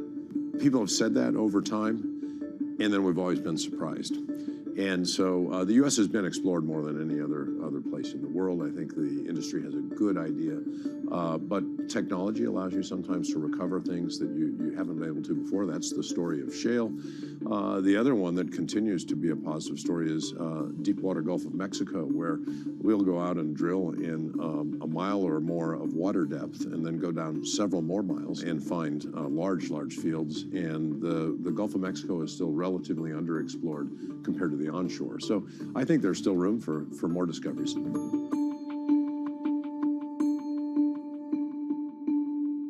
Bloomberg has enhanced search on the terminal to deliver what you need when you need it. Now, you can simply type phrases in everyday English in the command line. Compare financials. Find people. Analyze markets. You can enter phrases or ask questions. What do you want to know today? Ask a question or visit SearchGo to find answers now.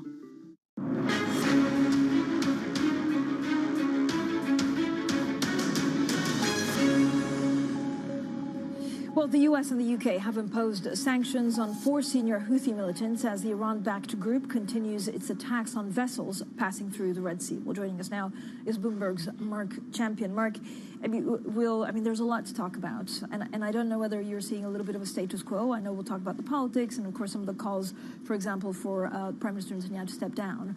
But how do you see the Red Sea and these extra sanctions? Well, we're really stuck. The sanctions won't change anything, I'm quite sure. These kinds of groups, they almost see sanctions as like a badge of honor. And I'm sure they'll have some impact. They, may go after their assets, private assets and so on, if they have them. I don't know the details, but they're very unlikely to change behavior. And the U.S. will know it. They're trying to, escalate the price that the Houthis pay, but they don't show any sign of backing down, which is a real problem for global trade and for the global economy. Mark, one of the things that you wrote as our columnist also on Middle East affairs is something that you wrote last week, which says, "Don't confuse Prime Minister Netanyahu's interest with Israel's." Are there more calls for him to step down, and will anything happen? Well, there are. There is it's a fairly politically polarized society. There's unity around dealing with Hamas, but otherwise it's a polarized society. He is not popular, and there are calls for him to step down. In general, within the kind of the elite that matters, that will make these kinds of decisions, there's a feeling that we don't want to do that mid-war. And there is a kind of fear in some, parts of Israeli society that is a reason why the war may continue longer, simply because that is in his political interest. The fear that, once the war ends, he won't be able to sustain himself in government, and then he has all these charges in court that he'll have to deal with and could end up in jail. I mean, is there a point where the U.S. stops supporting the war? I don't, the U.S. is extremely uncomfortable with the way that the war is being conducted.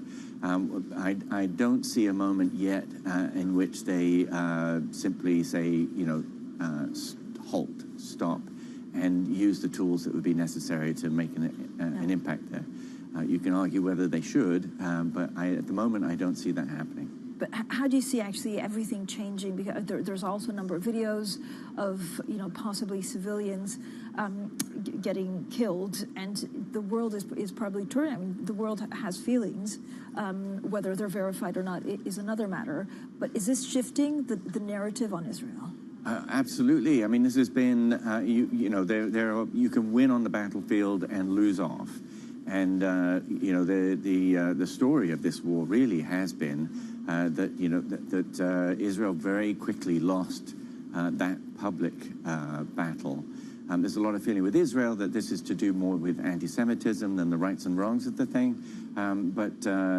Nevertheless, it's clear you've got, tens of thousands of people who've died. Many of them will be civilians. We don't know exactly how many, what the breakup is, but it is really significant, and the suffering is very real, and that plays terribly for Israel. Mark, if the hostages are released, and again, because I don't know whether you see an end to that actually, or a possibility that is happening, what does that mean for the war on the ground? Well, if the hostages are released, it will be significant because it will be part of a package. The Hamas will not give them up without some significant concessions on the Israeli side. So that will, almost by definition, it will change the nature of the war, at least for some time. It would involve a truce and so on for a period, probably much longer than the last one that we saw. We don't yet see a deal coming through on that. You have the International Court of Justice today, of course, which will be giving a preliminary ruling saying whether there is a plausible case of genocide against Israel, which could also play in, because one of the things that they would do if they make that decision is to demand a ceasefire. They don't have the means to enforce it, but they could demand it. Does a ceasefire mean that the Houthis also stop attacking actually ships in the Red Sea? That we simply don't know. The Houthis say that this is about Gaza. Once they're doing it because what the Israelis are doing in Gaza, and that they will finish when that ends too. But we really don't know. Mark, thank you so much for all of your insight. Mark Champion there, a Bloomberg columnist. Now, U.S. Secretary of State Antony Blinken has also finished his four-nation African tour in Angola, pledging millions in new investments and highlighting strengthened ties with the region. We're announcing $45 billion in new funding through the U.S. strategy to prevent conflict and promote stability for coastal West African states. With this new investment, the United States will have invested nearly $300 million just over the past 2 years in stability-focused assistance in coastal West Africa. Well, let's get more now with Bloomberg's Ondiro Oganga in Kigali. Ondiro, thank you for joining us. So Niger and the Sahel region also in focus. Why is the U.S. invested in the area? Because they have the biggest drone base in Niger, valued at $110 million. And also they have staff on the ground. Outside of that, they've had operations in Mali and Burkina Faso to restore or maintain some form of security and stability in the Sahel region. And, once coups happened in these respective countries, they began veering away from constitutional order and began drawing closer to Russia, Iran, Turkey, countries that do not have the best track record in upholding human rights and democracy, and this is a point of concern for the U.S. And that is why this region is very, very important to them, because, they are not satisfied with the way that things are working. They've expressed their displeasure. They've slapped sanctions on these countries, but they're sort of handling them with a velvet glove because the Sahel region is very critical. It's a hot point for jihadi extremists. It's also a hot point for drug trafficking and human smuggling. And these are some of the issues that can cause instability in the larger West African region that is of much more significance to the U.S. in terms of interest, partnerships, and trade. And Ondiro, Russia's Wagner forces are slowly but steadily making their way into the Sahel. What are the implications of that? The implications is that they're going to keep gaining momentum and nobody knows what their interest in the area really is. France has exited Niger and this leaves a vacuum, though America still has the biggest base. Wagner is creating dominance in Mali, and that's why Antony Blinken seized the opportunity to say that the only partner that has Africa's interest at heart is America. Nobody knows what Wagner Group is really about in Africa. Anywhere they go, problems follow, and they're just exploiting coups and conflict on the continent. But again, U.S. is also working to build stronger ties with other African countries by equipping them with the technology, exchange intelligence, and also military equipment. And outside of that, they'll be considering building another base in Ivory Coast if the base in Niger cannot be salvaged. Ondiro, thank you so much for all of the updates. Ondiro Oganga there in Kigali, Rwanda. Now, Bloomberg has also learned that Vladimir Putin is testing the waters on whether the U.S. is ready to engage in talks for ending Moscow's war in Ukraine. Now, the Russian president put out feelers to Washington through indirect channels to signal he's open to discussion, including potentially on future security arrangements for Ukraine. Now, U.S. officials say they're not aware of the supposed overtures. Meanwhile, Latvia's president says EU leaders are moving towards an agreement next week over 50 billion euros in aid to Ukraine. Well, he spoke exclusively to Bloomberg. We do understand what Ukraine needs. More money, we already discussed that, more ammunition, more weapons, and we must provide it. I think it's immoral to speak about some kind of impasse if we are not providing weapons and money, and we know that Ukraine desperately needs that. Well, we'll have plenty more, of course, on that. Latvian President Edgars Rinkēvičs speaking to Bloomberg's Maria Tadeo. Now, coming up, Telia is one of the biggest followers on the Euro Stoxx 600 this morning, so we'll have more of our exclusive interview with the company's chief executive. That's next, and this is Bloomberg.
This will probably go down in history as one of, if not the largest financial crimes ever. I cannot imagine a scenario where $8 billion just disappears. Bankman-Fried has pled not guilty to multiple fraud charges. Sam was just too important in the crypto community. When someone says, I'm going to give $1 billion in the next 2 years, like that catches everybody's attention. As time went on, their ideas got like weirder and weirder. I don't think he even had almost a conception at some points that it was wrong or right. I think he just had the mentality that he has to win. This committee will not stop until we uncover the full truth behind the collapse of FTX. Sue, Mark. Are you in? I'm in. I'm in. We're in. Will this be the last of its kind? No. This is the nature of capitalism. Get over it.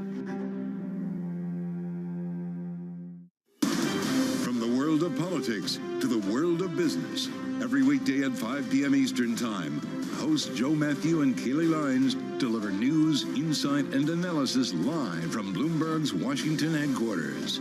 Get the latest from and about politics' biggest power players at the end of every trading day. Balance of Power, live around the world every weekday at 5 p.m. Eastern, only on Bloomberg Television. Context changes everything.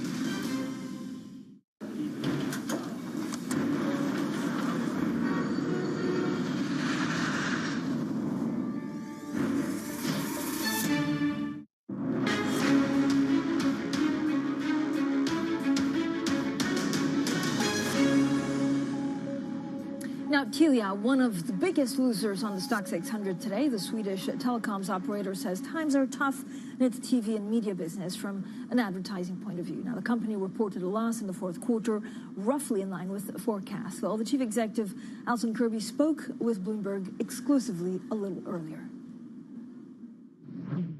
We've had a tough time in our TV and media business because of the ad market collapse. But what you saw in the quarter is some of the restructuring and content rationalization that we've been pursuing is starting to have an impact on the bottom lines. We need to see it return, but we don't expect it to return until the second half of 24. Well, that was the Telia chief executive, Alison Kirby, speaking from Stockholm. Also making news, well, UK consumer confidence climbed by 3 points in January to the highest level in 2 years. Well, GfK says households are more optimistic about their finances as inflation slows. It will be welcome news for the Prime Minister, Rishi Sunak, who's counting on a feel-good factor from rising living standards ahead of the general election expected this year. And the JP Morgan chief executive, Jamie Dimon, is moving some of his top lieutenants into new senior roles. Now, the shuffle includes moving Jen-Pip Zak to jointly oversee the corporate and investment bank. Now, the move comes as Dimon prepares for potential successors halfway through his 5-year retention package. And Bank of America is splitting a roughly $800 million pool of restricted stock with the majority of its staff. Well, according to a memo from the chief executive, Brian Moynihan, the incentive will go to workers who earn as much as $500,000 in total annual pay. This as the bank looks to retain employees, even as it works to keep a lid on expenses.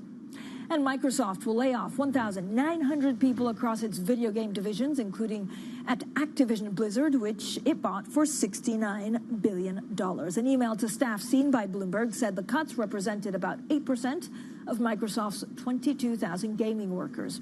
More than 60 other tech companies, including Amazon and Alphabet, have fired almost 11,000 employees so far this year. Now, the other stock we're keeping an eye on, of course, LVMH. Let's start with Intel first. Bad news first. Certainly it's bad news if you're an Intel stock owner. Pre-market down some 11.4%. On the upside, though, LVMH sales are proving much more resilient amid this broader luxury slowdown. Revenue grew 10% on an organic basis in the final 3 months, of last year at LVMH. That means it surpassed estimates.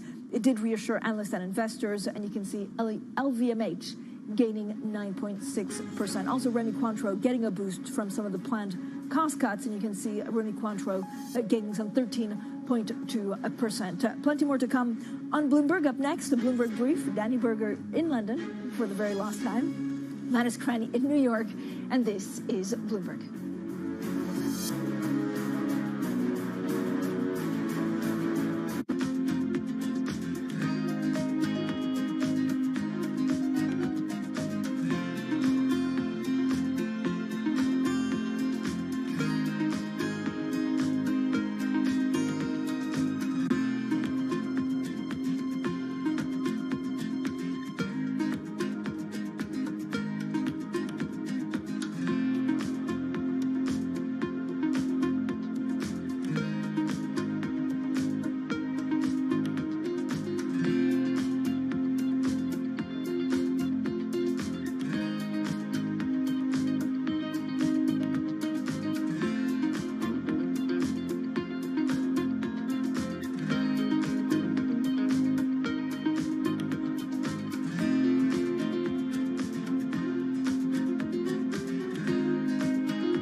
not going to be relying upon countries whose values we don't share. To the world of business. It's all about corporate power. Balance of Power. Live from Bloomberg's Washington headquarters. We're going to be more excited what's in store for you. How long will it take? How many years? Why don't we take this one day at a time? Good luck. Everybody has a perspective. Every weekday at 5 p.m. Eastern Time. Join hosts Anne-Marie Hordern. I'm a conservative, but I'm not in a bad mood about it. Fellow Who's in a bad governors. mood about being conservative? Is that because you feel like populism has taken control of your party? And Joe Matthew. What is it about race that bothers you about the new chairman of the Joint Chiefs? Our military is becoming so political that we're going to go south when it comes to readiness. Alongside Kaylee Lines. The door was open for regulators to do more, and that puts the Fed between a rock and a hard place. As they deliver news. This is such an important economic issue. He's no longer trying to run away from that really blew some minds. Insight. We can both invest in law enforcement and also make sure that communities feel safe in their own skin. And analysis. I think your audience will get this more than most. It's not the Republican Party that you know. It allows him to do what he did so successfully in 2020, which is run against crazy. From and about politics' biggest power players. I'm willing to have this battle. It is vitally important. This is the intersection of Washington and Wall Street. Bringing people directly to the decision makers that impact your investments and your life. Balance of Power, every weekday at 5 p.m. Eastern, only on Bloomberg. Context changes everything. This is Bloomberg News Now.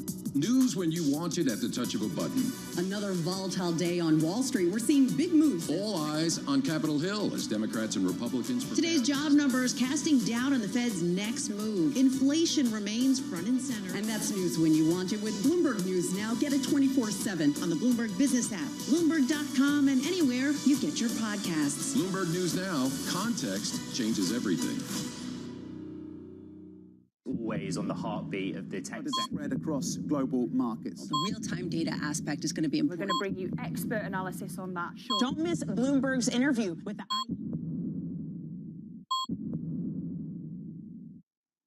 Why do the biggest names in business choose Bloomberg? That is a great question. It's a great question. Great question. Great question. That's a question I get all night. Bloomberg, top experts, great questions.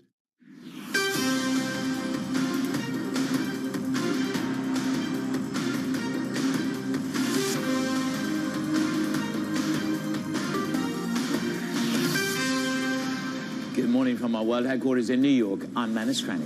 And from our studios in London, I'm Danny Berger. Welcome to Bloomberg Brief. Let's set your agenda. Jamie Dimon shakes up the JP Morgan ranks as he prepares a potential successors. Intel plunges on a bleak outlook, putting the chip makers' turnaround in question. Meanwhile, LVMH is surging as sales prove resilient to a slowdown gripping this sector.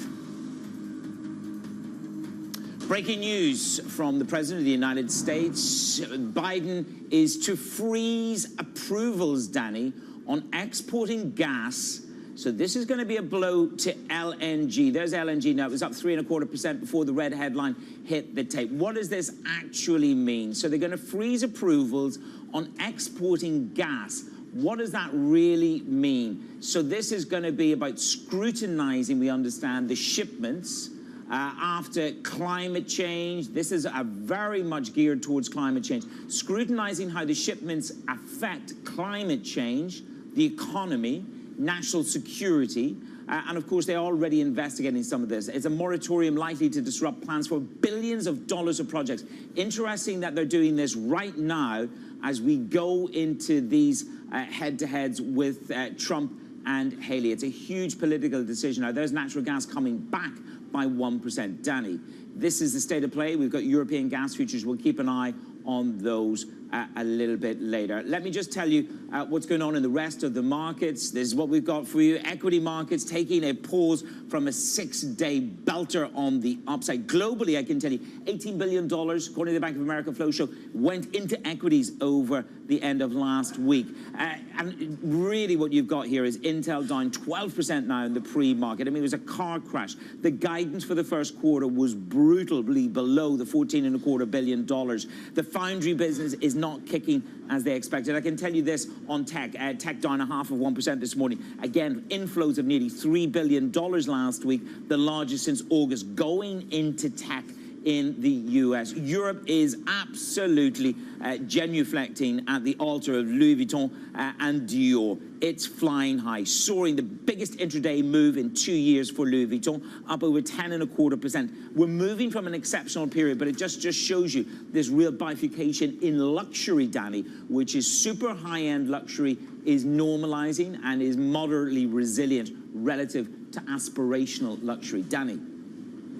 Yeah, like a great comparison is LVMH versus Burberry. Well, managed to get that big market rally yesterday off the back of the GDP data. Bonds played along as well. Also, that data, not just this idea of a Goldilocks data, that the growth is better, it's okay, and inflation is coming down, but also an ECB, a Lagarde, that was at least interpreted as more dovish. So you get another day of bonds rallying, yields coming in by about a basis point. They fell about 5 yesterday. Euro has been weaker for most of the past 24 hours after that ECB decision. Some strength coming through today, but we're still trading around a year-to-date low at 108. Meanwhile, Brent crude, Manus, though it is falling this morning, down 0.75%, we're still easily above $81 a barrel, 81.79 cents. We are on track for the best week, the biggest rally for Brent since November, thanks to China stimulus coming through, thanks to smaller stockpiles in the U.S. too. But Manus, to get back to what you were saying about LVMH, the data is stacking up that not only is the U.S. consumer okay, but they are happy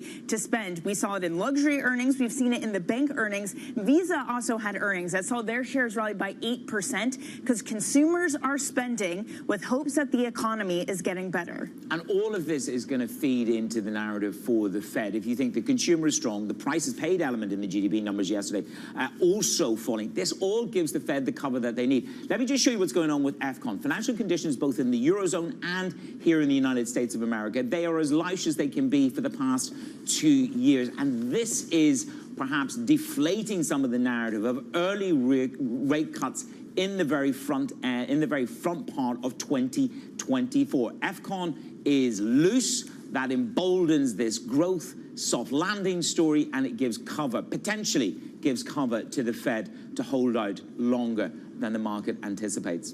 Now, Danny, you mentioned it there in the headlines. We talked about it. Jamie Dimon reorganizing his top lieutenants as he prepares for a potential succession plan at JP Morgan. The CEO wrote in a statement, JP Morgan Chase is stronger today than it has ever been. And this is thanks to our hundreds of thousands of employees and our superb senior management team. Charlie Wells is with us now. Charlie, I thought Jamie Dimon would just go on forever and ever and ever, but this is a very graceful, perhaps curtain raiser to the potentates for the crown. Yeah, man, that's such a great point. I mean, the joke on Wall Street is that when he's asked, when he's going to step down, Jamie Dimon keeps saying 5 more years. And look, we're halfway through, one of his 5-year tenures. And the bank really sort of has a key men problem. So it's Jamie Dimon, but also, Daniel Pinto, president. And so what we see in some of these key moves here are some women being elevated, which is a really positive development. Jen Pipsack will co-run the commercial and investment bank. We've got Marianne Lake, who's going to take sole responsibility for the consumer and community bank, and then Daniel Pinto, that allows him some more room to focus on his role as president. So this does seem like giving, a key number of people some more responsibilities across different business lines. And let's just not forget that, JP Morgan is in great shape right now, but before the financial crisis, Citigroup was the largest bank in the country. And so it's really key, for this bank to keep evolving and to keep that talent pipeline running. And maybe they're looking over at Morgan Stanley, what was dubbed the bloodless coup, and saying, hey, we want to do that too. Elsewhere, Bank of America, so they have this pot of $800 million stock reward, and they're going to be splitting it among employees. Is this just to be like, please don't leave us, stay, get your reward? Yeah, Danny, it so kind of speaks to the moment in the kind of banking labor market right now where, banks for years, especially during that pandemic economy, they had to offer, raises. They had to offer, incredibly high bonuses. I mean, the chat on Wall Street about bonuses right now is that it's pretty flat. It's pretty depressing. And so for Bank of America, this is the 7th time that they've done this. 97% of the staff, who make up to $500,000 are going to be able to do this. And this is sort of not a cheap, but less expensive kind kind of less risky way to try to keep that talent from going elsewhere, especially as, you know, coming out of Davos, we saw so much optimism from a lot of these bank CEOs about the potential for a brighter 2024. So this is a way to make sure that they try to keep some of that market share. Yeah, awkward to say that and then cut bonuses, which we have seen elsewhere. Let's be honest. Charlie, thank you so much for joining us on that. That is Bloomberg's Charlie Wells. All right, from banks to tech, Intel shares are plunging in the pre-market trade. They had a weak forecast, and it renewed some of the uncertainty about the company's promised turnaround. Let's get over to Bloomberg's Aggie Cantrell on this. Aggie, I mean, a 12% drop, and that especially hurts after some of their tech peers had strong earnings. What's behind the weakness? Yeah, so the real thing here for them is about their forward guidance, which missed estimates by about 11%. It's quite a significant miss. And that's a real concern for the company that was trying to say that as the personal computing business was being revived, that they were able to keep up with competitors in that space. People were really hoping that actually the company would be seeing a recovery. In the last couple of quarters, what they've been referring to as green shoots. And this forward guidance that didn't seem that strong was really an issue for the company going forward. But what this really tells me for when you look at the broader industry in tech, in the semiconductor space, we've also seen other chip makers really struggle, and those chip makers are the likes of the ones that supply heavy industry, like, for instance, ST Micro, which recently reported, and Texas Instruments. And what the stock market is really looking for is the ones that can commit to retooling data centers for AI capabilities. And that's where Gelsinger, Pat Gelsinger, the CEO of Intel, is really trying to push the business and is saying that Intel is also able to benefit from the AI boom, just as AMD and NVIDIA are doing right now. Yeah, but the headwinds that are getting so hard, aren't they? The foundry business isn't exactly what he promised, and you've got everybody developing their own chips. Let's flick it over. There's a piece of regulation at home in Aggie. Regulation can hurt, can't it? The Digital Markets Act. So what does it mean for Apple? Because this is quite a profound shift for the App Store and in terms of what Apple makes from the App Store. Yes, I mean, looking at this, it seems like one of the most significant wins we've seen off the back of the Digital Markets Act that came into force recently in Europe. This is a real concern for a lot of the big tech companies that Europe has characterized as gatekeepers of online technology. And Apple is no exception to that. If you look at the fact that the App Store for a long time has built, a founding principle of the App Store is that it is a closed circuit. They present this as a safety concern, that they're able to safeguard what goes on the App Store, what doesn't, but it's also, of course, coming with very high fees for developers. Around 30% goes to Apple for apps listed on the App Store. That will have to come down, and this is also looking at this fact that going forward, this is showing the teeth of this new regulation out of Europe, both the Digital Markets Act, which is really about antitrust, and the Digital Services Act, which is about online activity and content. And both these topics are big issues, especially when we look at, people always talk about Europe as the regulator of tech and not the creator of tech, but they're also the buyer of a lot of this tech. Apple accounts 25% of their revenue from Europe, and so this is a significant move that Apple has done to accommodate the European Union. I like that phrase, the regulator of tech, not the innovator of tech. Aggie, thank you very much. Keeping it real. Apple and Intel. Tune in a little bit later on to Bloomberg Programming. We have the CEO, Pat Gelsinger, at 11 a.m. joining the team. Danny, let's get up to speed with some of the other top stories that are making the terminal this morning. China signaling more stimulus is on the way. The country's central bank unveiled a plan meant to guide money into specific areas of the economy. Earlier this week, it surprised investors with an unusual move to cut the reserve requirement. Danny. ECB Governing Council member Martin Kazaks is urging patience in determining monetary policy. He spoke earlier with Bloomberg's Maria Tadeo. We've seen from 70s and 80s that if one starts to be relaxed too early, then there's a risk that inflation starts to come back. And then one would need to raise rates much more. And that would be worse. That would be, by all means, worse than waiting just a bit. Blackstone seeking private credit for its $2.3 billion acquisition of the online pet care company. Rover, the private equity giant, has asked for $250 million loan. Should Blackstone succeed in borrowing at that level, it would be one of the cheapest direct lending deals on record. Coming up, Later this hour, we're going to speak to accredited investor Victor Kostler. He's at Strategic Value Partners. Danny. But first up, we must talk luxury because LVMH was resilient against any of the whisper of a luxury slowdown. The wealthy, they're still spending. I'll talk about it on Bloomberg Brief.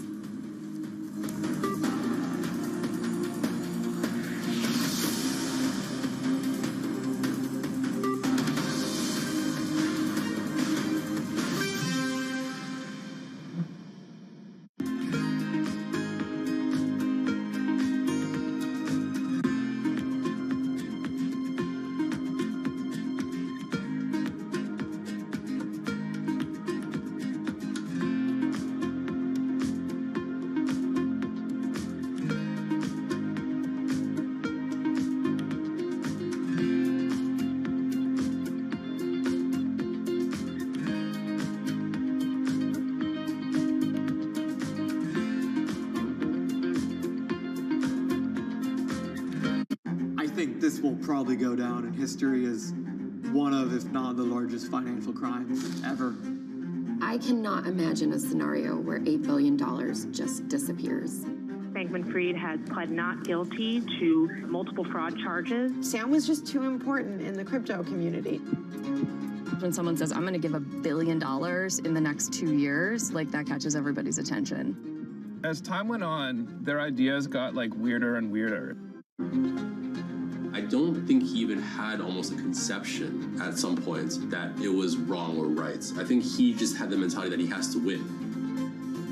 This committee will not stop until we uncover the full truth behind the collapse of FTX. Sue, Mark. Are you in? I'm in. I'm in. We're in. Will this be the last of its kind? No. This is the nature of capitalism. Get over it.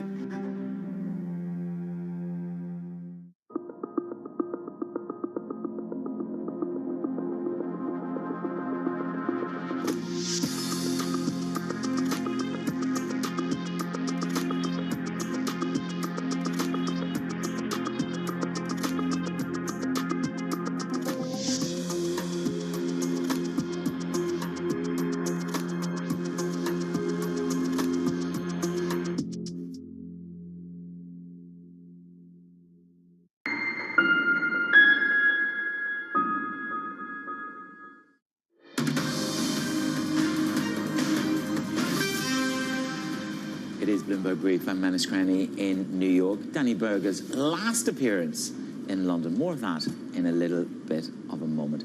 Let's talk about Europe. LVMH popping the moe, quite literally. The shares are soaring this morning, beating sales estimates, proving resilient despite the slowdown in the luxury sector. Joining us now is Swetha Ramachandran, Global Select Strategy Manager at Artemis. Now, you've been questioning whether it's time to re-rate this stock, so I put it to you. Are you convinced now, with a 10% bump, the rich are still spending? Is this a re-rate in the making, or is there more to go? Good morning.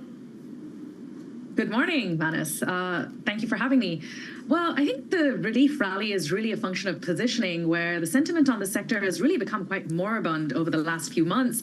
I mean, people have thought that the luxury consumer has basically, been forgotten and not coming back to life. And I think these results are a much needed proof point of the fact that the better companies in the sector are really pulling apart from the rest. There's a top tier that's emerging, and their strengths actually come much more to the fore into a slowing market than in a growing market where a rising tide lifts all boats. And so these are exactly the kinds of circumstances in which LVMH as a company outperforms, which should lead to its shares continue to outperform as well. What about in wine and spirits? Because, okay, I look at Remy's earnings today, for example, Swetha, and, okay, they're not great. I mean, sales fell 23.5%, Shores in line. Maybe it's rounding off of cuts. But LVMH's brands did grow in the final 3 months, and that was a surprise. I mean, that seems, I get it with leather goods, but why this bifurcation and also premium spirits? So the wines and spirits cycle is very much a function of destocking, which is that the stock is held at the distributor level. So it's not, I would say those sales aren't necessarily reflective of underlying consumption by average consumers. That has remained, roughly uniform across the brands. It's more of a function of where these individual companies are on their destocking cycle. And even in the case of Remy, the shares are reacting very positively today to the fact that there's no incremental negative news, because I think, the market has been on edge, basically waiting for the next shoe to drop. And it's emerging with these companies now that the worst may be behind us. And that was what Philippe Choice said to me here in New York just a couple of weeks ago, that we were in a more balanced position at the moment, and really that glut of cognac in China, maybe the worst of that has passed. We often talk about the Mag 7 and the bifurcation in tech, and you only want to be long Mag 7. How do you look at luxury at the moment? Danny made this point at the start, which is it's LVMH versus Burberry. I mean, they've got sort of different, slightly different issues, but it is pulling apart. So how do you differentiate the sector? I mean, if we look at kind of scale, LVMH is remarkable in that its fashion and leather goods segment added in incremental sales the entire top line of Tod's, Ferragamo, and Burberry put together. That's just how much it grew on top of a very big base already. So that is what has insulated its operational leverage relative to its peers. And I think that's also important in that many companies in the sector delivered outsized margin expansion in the wake of the pandemic. And the question was, to what extent is this cyclical and what extent structural? LVMH has shown actually much of it has been structural in its case, because of the fact that it has enlarged its scale so much at a time when its peers are not guiding to the same thing. It's got lost in the mix because LVMH has dominated the conversation, but actually last night we also had Ferragamo report results, and there they had the final quarter of the year sales were down 5% versus LVMH in its fashion and leather goods segment, which is the comparable segment, up 9%. So again, this bifurcation is really benefiting brands, not just, I would say, the larger brands, but also those that have, very strong brand desirability, heat, and momentum at the moment. Montclair and Prada could be other such names that benefit as well. Because I'm trying to think of what is setting them apart, Swetha, because you could say, okay, are they really honing in on the current trends? Are they on TikTok? Are they capturing that audience? But then I think of Hermes as, the consummate recession-proof type luxury good, and they don't need any of that. They're just positioned in a different way with trying to create that desirability. What actually works in this environment? What is specifically setting these brands apart? I think consistent investment behind building the brand has been a key. And the second, I think, is quite important, is not having over-relied on pricing as a lever of driving growth.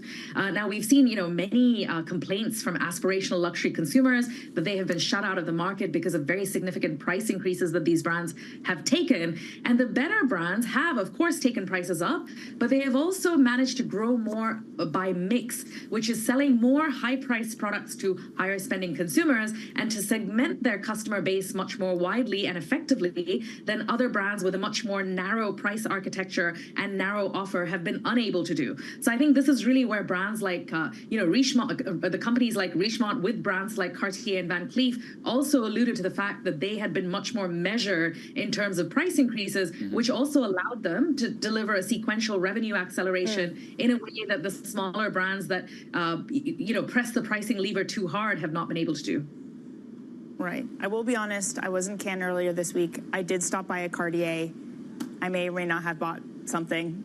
I feel like I shouldn't say If she's bought one of those Cartier nail rings, she's not coming on this show. What is it they say? Wealth whispers and money screams. Yeah, exactly. I definitely didn't buy it. Definitely not. Swetha, thanks so much for joining us. Swetha Ramachandran of Artemis Investment Management. Thank you so much. Okay, coming up, we're going to get back to those nat gas headlines as your dollar weakens and S&P futures down on those Intel earnings. This is Bloomberg.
I used to have a data point I used to share that 75% of the people had never heard a phone ringing.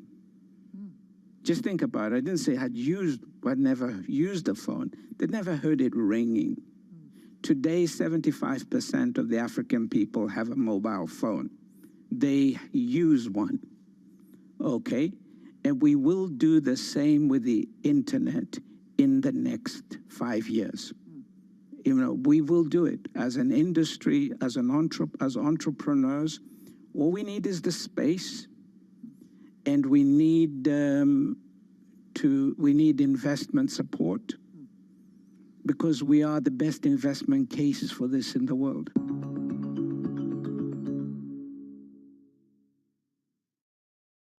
Always on the heartbeat of the tech sector. Spread across global markets. The real-time data aspect is going to be important. We're going to bring you expert analysis on that. Sure. Don't miss Bloomberg's interview with the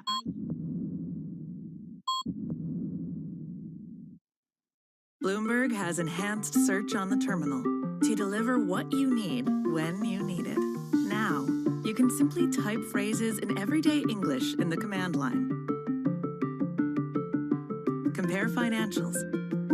Find people. Analyze markets.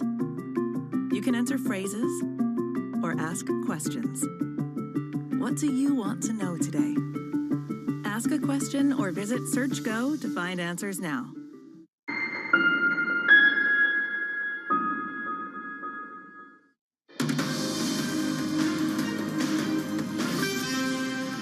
You're watching Bloomberg Brief. I'm Danny Berger in London alongside Manus Cranny in New York. Manus, you broke the story to start the show. Yeah. The Biden administration has now frozen approvals to export nat gas.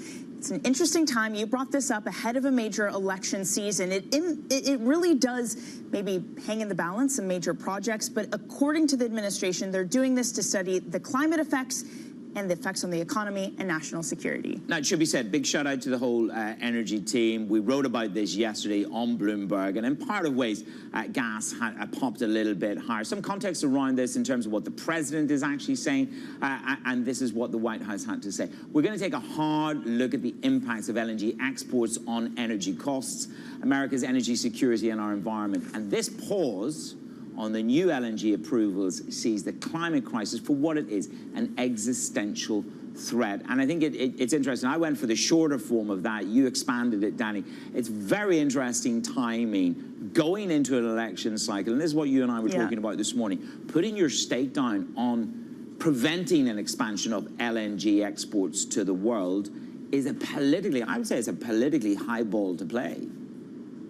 Well, Donald Trump himself has accused Biden of making his climate agenda a priority over the expense of domestic jobs and other eco concerns. But look, you see some of the support groups, for example, right? Like Oil Change International is quoted in this story saying stopping LNG exports is a make or break issue for his climate record this election. So perhaps, again, for him, the focus is his record on climate, and this he sees as necessary to nail that down. And maybe it is about drawing a line of differential between the Biden camp on energy. Yes, the United States is producing 21 million barrels equivalent of oil and gas and liquids.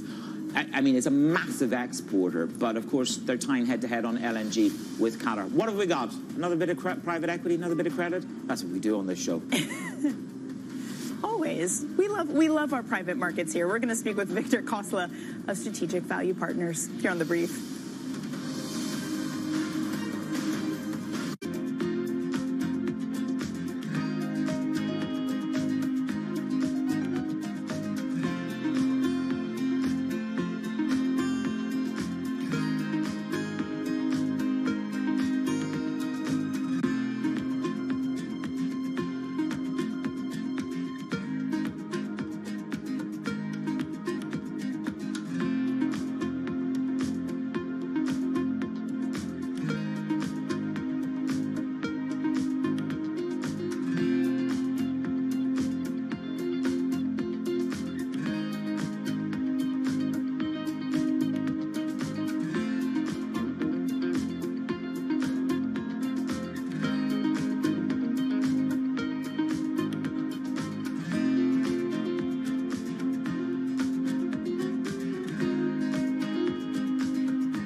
baby boomer generation, and this generation is now increasingly dealing with problems relating to Alzheimer's, dementia, and so forth.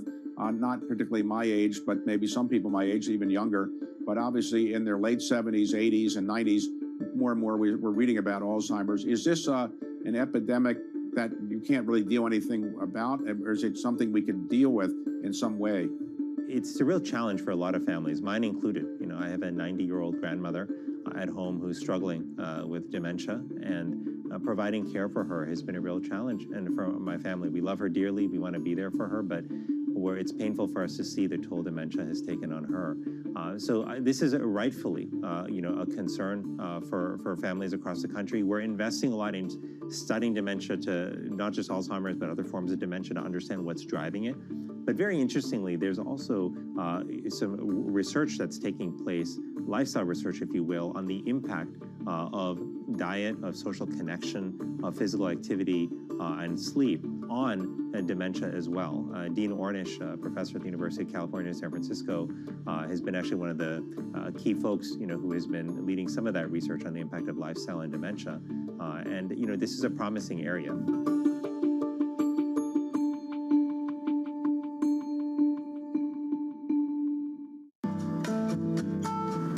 DOJ or other authorities could face bigger challenges next. Fed was going to keep rating World Cup. This is a three. As the economic picture. Covering the intersections of Hollywood, Silicon Valley, and beyond.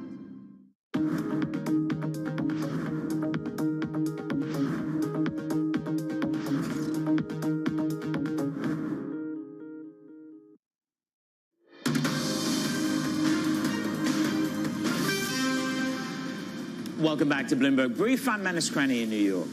And I'm Danny Berger in London. Here's what you need to know. Jamie Dimon shakes up JP Morgan's top ranks as he prepares potential successors. Intel plunges. It's a bleak outlook, putting the chipmaker's turnaround in question.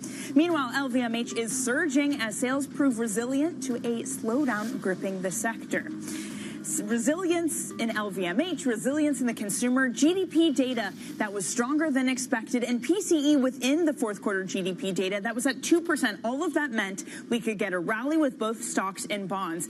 The signal that's being screamed is we are headed to Softland City. 10-year yields, those come in by another basis point. They were down about 5 basis points yesterday. Euro is stronger at the moment, but the overall trend over the past 24 hours has been a weaker euro after an ECB decision that saw more rate cuts for April priced in. Finally, Brent crude, Manus, this is down this morning, down about 0.75%, but it should be noted over the entirety of the week, Brent is higher. You can see we're easily above $80 a barrel. That is headed for the best week since October, thanks to the China stimulus, a rally yesterday for risk, and lower U.S. stockpiles. Manus. Well, Danny, that set the stage. That soft landing city, as you say, has seen pro-risk, $18 billion flowing into global equity markets. And in terms of the tech markets, you're seeing just under $3 billion go into tech, according to the Bank of America flow show. Now, when it comes to these equity markets, we've got a pause on this 6-day ramp up in risk in the equity market, which is just pausing down an eighth of 1%. The growth data yesterday really does set up that narrative for us. You are looking at a pause in the NASDAQ as well. When it comes to the underbelly, what you've got going on is Intel. Really, Pat Gelsinger has got a lot more work to do on the foundry business. The guidance is poor. It's a car crash in terms of guidance. It's lack of delivery for the investors. The stock is now down 11.3% and change this morning. So that is the drag backwards. That's also having a little bit of a drag on European equities as well. So it's got tech at the bottom. But wow, what an amazing performance for LVMH. We've just spent a little bit of time talking about that. The bifurcation as Ferragamo misses, but LVMH absolutely storms to the top. Organic sales up 10%. They're moving from an exceptional period to a slightly more normalized period. Stock 600 is up, and it's being dragged up to a 2-year high, the highest level since 2022 by LVMH. Danny. I was trying to think of LVMH, just how much it tells us about the consumer. And I think Swetha, our last guest from Artemis, kind of put into context, maybe it's not a wholesale better improvement of the consumer, because you look at Burberry, for example, or Ferragamo, for example, where people aren't spending. Maybe this is a consumer who will spend, but is just more choosy about it. Well, let's be really, really honest now. It's not your average consumer that's popping in through the LVMH door. You know, it's just not. Even the aspirational spender is not your average consumer, I assure you. I meet them. No, that is a very good caveat. I'm outside LVMH. Yeah, yeah. Waving at you inside. Down on Fifth Ave, which I get to join you at soon, Manus. Okay, we'll talk about that later. We'll get sappy later. Let's dive into private markets. We've been talking about it all week. I want to bring us another perspective. Joining us now is Victor Kosla, founder and CIO of Strategic Value Partners. Victor, it is so wonderful to have you on the show today. Look, part of the conversation that Manus and I have been having is trying to get a grip on especially private credit and private equity for that matter, if it's in trouble or not, how much it's in trouble. We have this drip feed of news of equity holders having to turn over the keys. For your business right now, can you give us a sense of how many more opportunities there are, of how many restructuring opportunities they are for you right now versus this time last year? It is, our pipeline has quadrupled since January 2022. Wow. Right? So in the last 2 years, especially as the Fed started to raise rates, right? Now look, I don't want to be alarmist, right? It is, we find that the US is slowing. We find that Europe has near recessionary conditions, but it doesn't portend some huge crises all by itself, right? It's just a slog. It's just a bog just where we are. So I think I'd have that perspective. I wouldn't take it much further than that. Okay, so it's a slowdown. Great for your business, great for the opportunity to restructure companies. Bank of America said that they expect private credit defaults to be about 5% this year. Does that sound about right to you? I would have thought even a tad bit lower. But yes, 3%, 4%, 5%, in that sort of range. Okay, certainly not the end of the world. No. Manus, jump in here. Victor, good morning. Good to see you. You're the transatlantic hopper, which, if it's going to be a slog, and we were both drawn to the one line that you said, which is real estate is really on its knees. But is that U.S. commercial real estate is tinkering on the edge of being on its knees, or is European real estate? Just differentiate for us, because it's a pretty strong statement. Yeah, it is. It's both sides of the Atlantic. You have had trillions of dollars of deals done in the US, in Europe, in a 0% interest rate environment. So when the debt kind of starts to mature, which it is now doing in 24, 25, 26, you start to create this drumbeat of problems. And it's not like everything's going to go into a restructuring or a bankruptcy or anything like that. Some of this stuff will get saved. But I think, to our point of view, as these defaults, these maturities, are creating lots of opportunities if you invest using opportunistic capital. What about for the rest of this industry? Because, we think about how, Manus and I have had so many people come on this program when direct lending was all the rage, still all the rage, a $1.5 trillion industry, and say it's going to keep growing. Yeah. That kind of model of direct lending, is that going to be replaced by your model of opportunistic credit? Has the direct lending market peaked? It hasn't. The direct lending market has been taking share from the high yield market, from the leverage loan market. So direct lending's come from almost nothing 10 years ago to rivaling the size of the high yield market or the leverage loan market. It's not peaked. It still has a lot of room to go. Danny, can I just step back and just put this in perspective? For sure. Yeah. So look, the direct lending business, the leverage loan business, focuses on LIBOR plus 500, SOFR plus 500 sort of deals. And that's the part which is taking share from the leverage loan market, right? The sort of stuff we do is quite different. We lend money at 13, 15, 16%.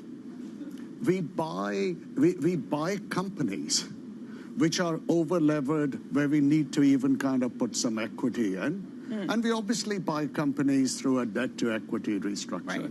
So I think our point of view would be, you've got, as I started out with, trillions of debt have been raised, maturities are coming.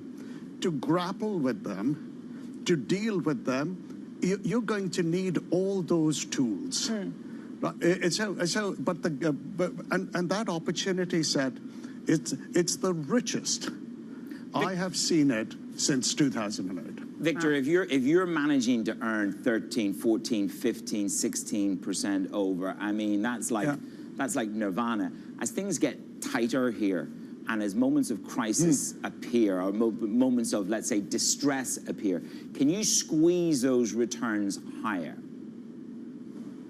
The lending businesses, where you provide this sort of lending capital, the 13 to 16%, that doesn't kind of get squeezed that much higher. What gets squeezed, if you really have, Manus, like what you're perhaps thinking, there is some credit crises. There are lots of defaults. At that point, you buy debt, you restructure it into equity, so you're no longer debt in that world. You're an equity investor, and that's where those higher returns come from. Victor, on a very specific case, so you successfully appealed the restructuring plan for the German landlord Adler. Of course, there's a previous ruling that upends it. What now? Are you negotiating with the company? What are plans there? You know, it's very hard for me to talk about specific deals, especially ones where there has been litigation in the past, so you've got to forgive me. Okay, fair enough. Let me leave you with this then. You talk about the deal set being the best since 2008.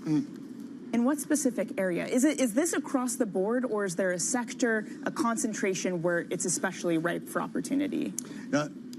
When we look at the industrial manufacturing space on both sides of the Atlantic, particularly in Europe, it's in recession. So the sector itself is in recession. When we look at just Europe more broadly, you're flirting with a recession Europe-wide. Germany is in a recession.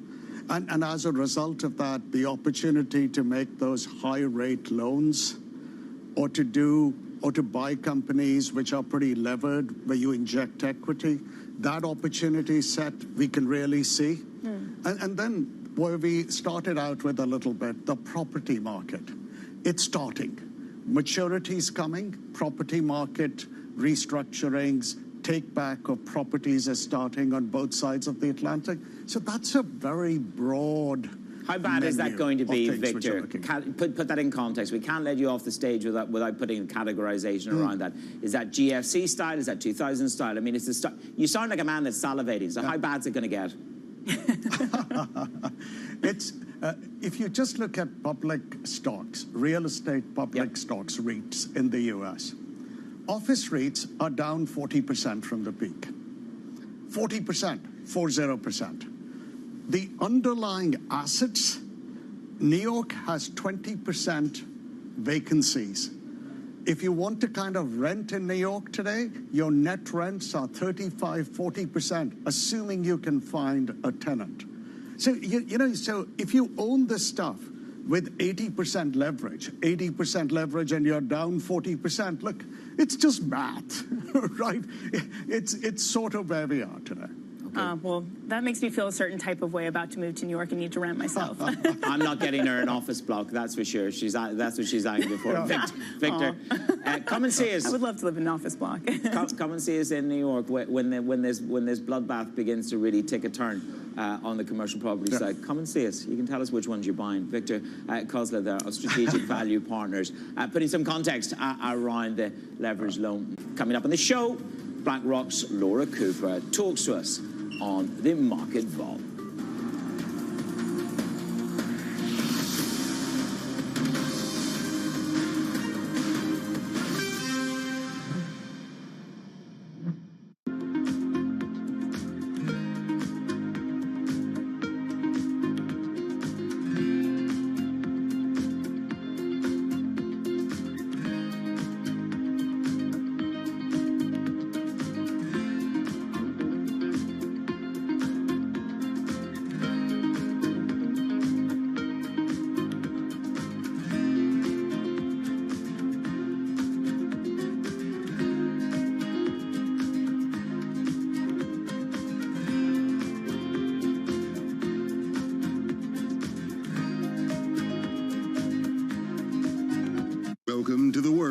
decentralized finance. You can see the massive gains for the OG crypto coin. The breakout we have all perhaps long awaited finally realized. We'll see if it sticks. Bloomberg's covering all things crypto, the people. There's no question this industry is composed of some bad actors and some good actors. The transactions. Volumes have surpassed $24 billion per day. And the technology. Stop talking about the technology, start demonstrating the utility. Bloomberg Crypto, Tuesdays.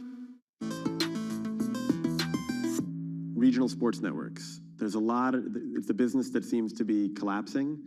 Leagues have sort of toyed around with, should we do something ourselves? Some teams are doing like local TV and streaming. How do you see that shaking out? So I don't think I'm right on this, but my instincts keep telling me this is what's going to happen. Because if you remember the WWE, they launched their own network that had their own content and had their own pay-per-views. And it was kind of a smart, bold, ahead of its time move. And then they pivoted at the perfect time and they sold their content to, what was it, Peacock. Yeah. And that was really smart too, because they were able to leverage that number as high as possible. So they always zagged where the money was and when the opportunity was.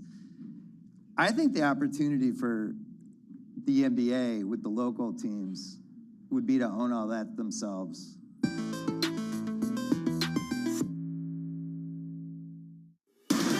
From the world of politics to the world of business, every weekday at 5 p.m. Eastern Time, hosts Joe Matthew and Kaylee Lines deliver news, insight, and analysis live from Bloomberg's Washington headquarters.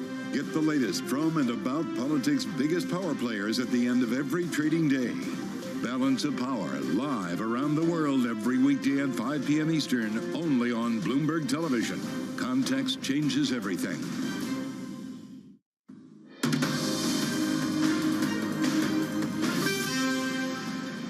It's Bloomberg Brief. I'm Manus Cranny in New York, Danny Berger in London. So stocks are having a bumpy January after having a year-end rally. Earnings continue to roll in. BlackRock's Laura Cooper weighs in writing this.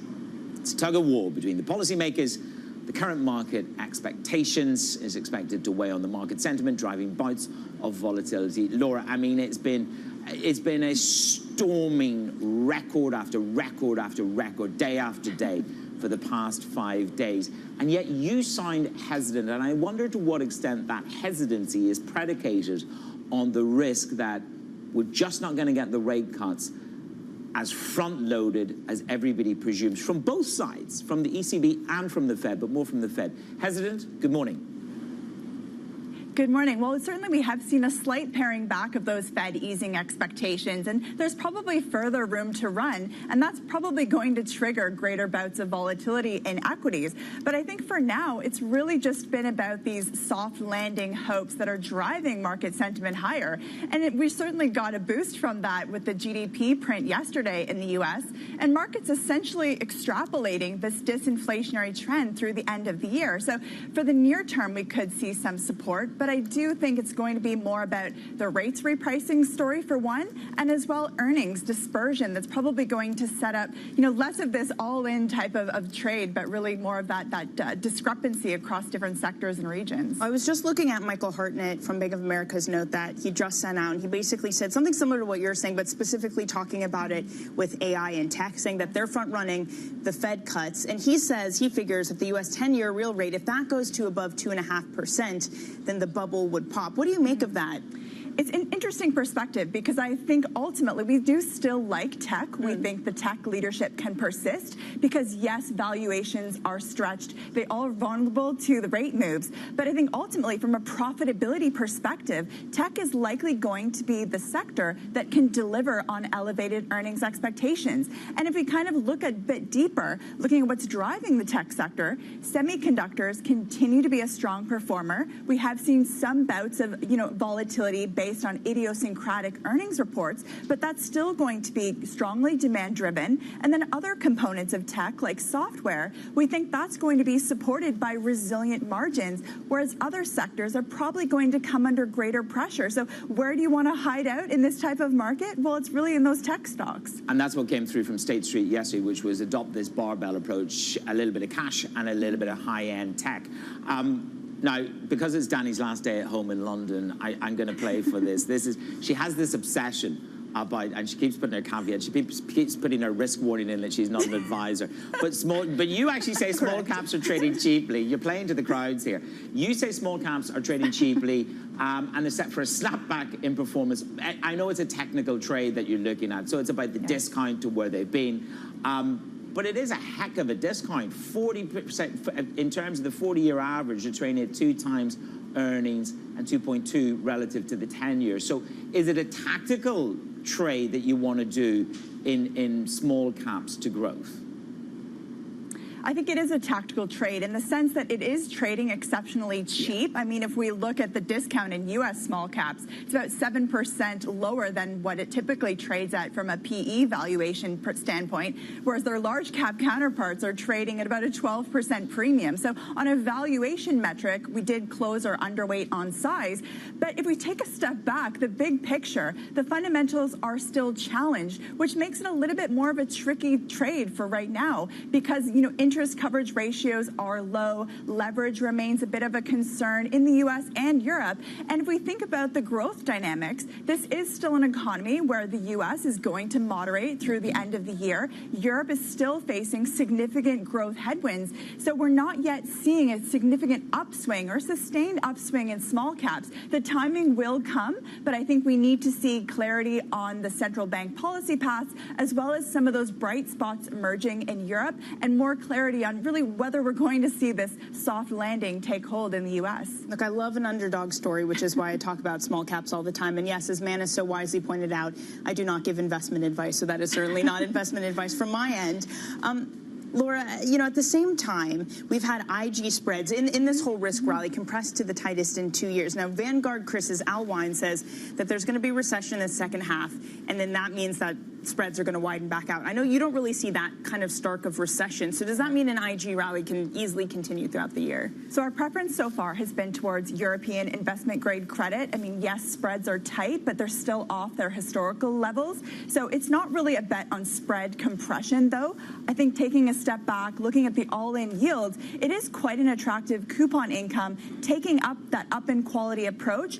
Yes, we're going to see, you know, a rise in defaults later this year. Some of those growth challenges persist, but I think ultimately this is still quite an attractive opportunity. And if we look at flows in global ETFs, for example, we're on track for almost a record year, a record month so far in January. It's the second highest month that we've seen since June of 2020. So it does suggest that sentiment continues to support the trade, and we'll be watching for signs of a slower economic challenge come through, but that's really not our base case at this point. Laura, we're going to have to leave it there. Thank you for making my last show in London. Such a joy. So great to have you here. That's BlackRock's Laura Cooper. Manus, a quick check on commodities for you. We are looking at weaker oil this morning, though the trend for the week has been higher. Best week since October, even though we're down nearly 1% for NYMEX crude. Nat gas slightly higher on some of those stories, Manus, but the real pop was yesterday on the speculation that what happened today would happen. That is the Biden administration freezing new exports of LNG crude, LNG nat gas, rather.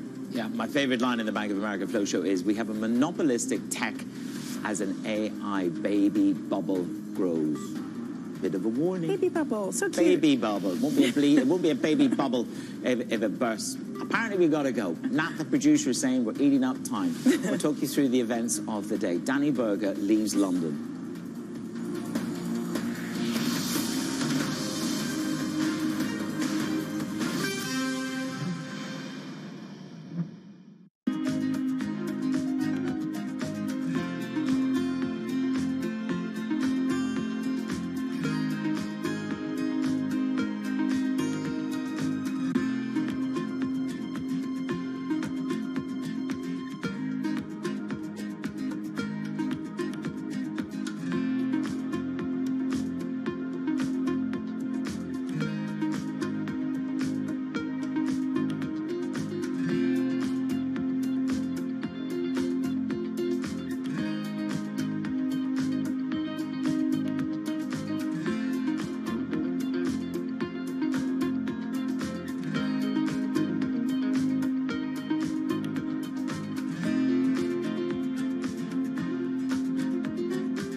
maybe I should go do something else. I can't do anything better than I'm already doing. I've already turned this company around. I've made a lot of money for the investors, the shareholders, and yourself.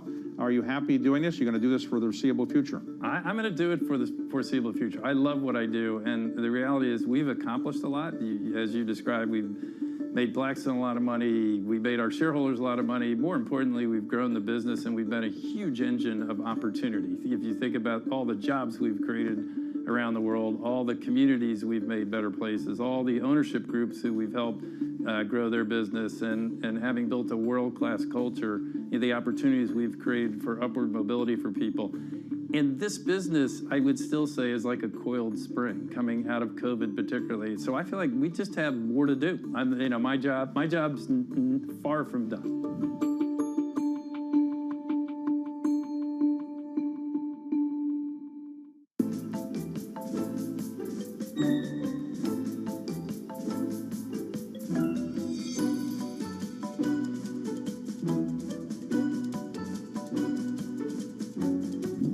What happened was you were offered a money-losing women's basketball team, and you said, I want to be in the other sports as well. Is that right? Well, yeah, you got to be smart about this.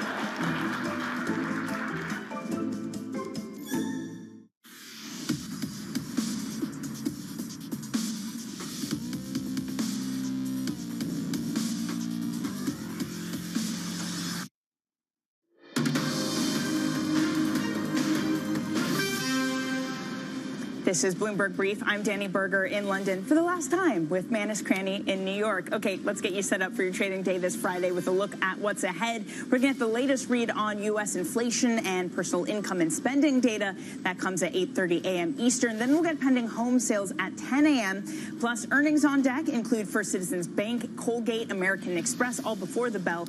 And finally, don't miss our interview with Intel CEO Pat Gelsinger at 11 a.m. Eastern. So Intel, a great example of how you can't just buy all of the tech stocks out there, Manus. They're not all created equal. And then we're having the same thing in luxury. LVMH proving that it can stand out. Yeah, and not just stand out, but it's about how they're priced for the upper end and sell more expensive product, more expensive Dior bags, more expensive LV bags, relative to the aspirational luxury shopper, which would be me. And I know that you actually went through the hallowed halls of LVMH. We can't disclose what you bought. No. But it is quite an experience when you shop in there. I only bought a suitcase from them recently. It is. Okay, wait, it wasn't LVMH. It was a different luxury goods conglomerate. I'm just not going to say it because I feel like you'll tease me about it. So I'm just going to leave it up in the air. Leave some suspense behind it. I've got to say, when I bought a suitcase from a company that they own, they wrap it, they pack it, and they have it delivered to your hotel. And I've got to say, that's nice. That's kind of cool in terms of the whole engagement in an experience. So we won't put you on the spot and ask you what you bought. But look, here in the US, it's turned around. They've gone back to 8% growth from 2% growth sequentially.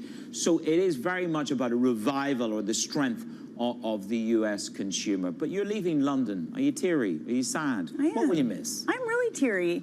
I'm gonna miss the people here for sure. This is an amazing crew. The producers are amazing. Here, Manus, they even decorated my desk with balloons, and they gave me a London-based tea towel. I mean, how am I gonna go to the U.S. now? I'm gonna call everything a flat. I'm gonna call it the lift. I'm gonna call it pavement. I'm not gonna fit in, Manus. It's okay. You can teach me the lingo of what is it? Trash, sidewalk, and what was the other one? Elevator. Yeah. Elevator, yeah. Elevator. Yeah, so you're American now. You can teach me the way. I'm doing the best. We're looking forward to welcoming you back home for you here in the United States, my adopted home at the moment. So I'm looking forward to actually having somebody here at 2:30 in the morning to talk to. You won't be talking to yourself anymore, Manus. So that's something to look forward to. But in the meantime, surveillance is up next. This is Bloomberg.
of my greatest advantages, I own my company 100%.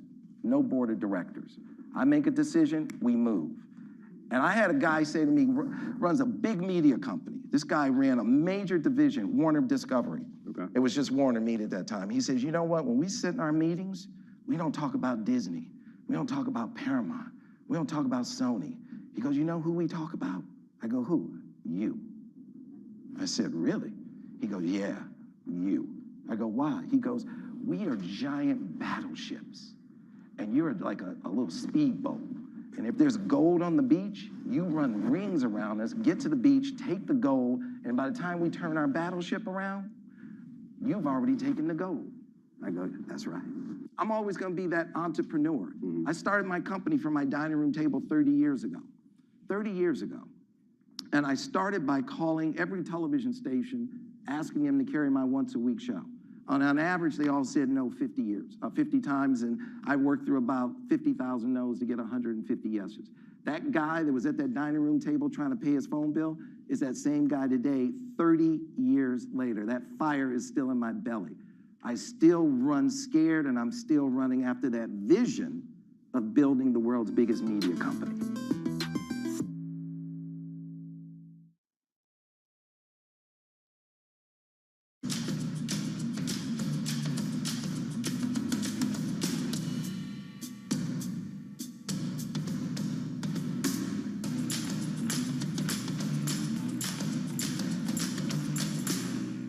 Why do the biggest names in business choose Bloomberg? That is a great question. It's a great question. Great question. Great question. Best question I get all night. Bloomberg, top experts, great questions.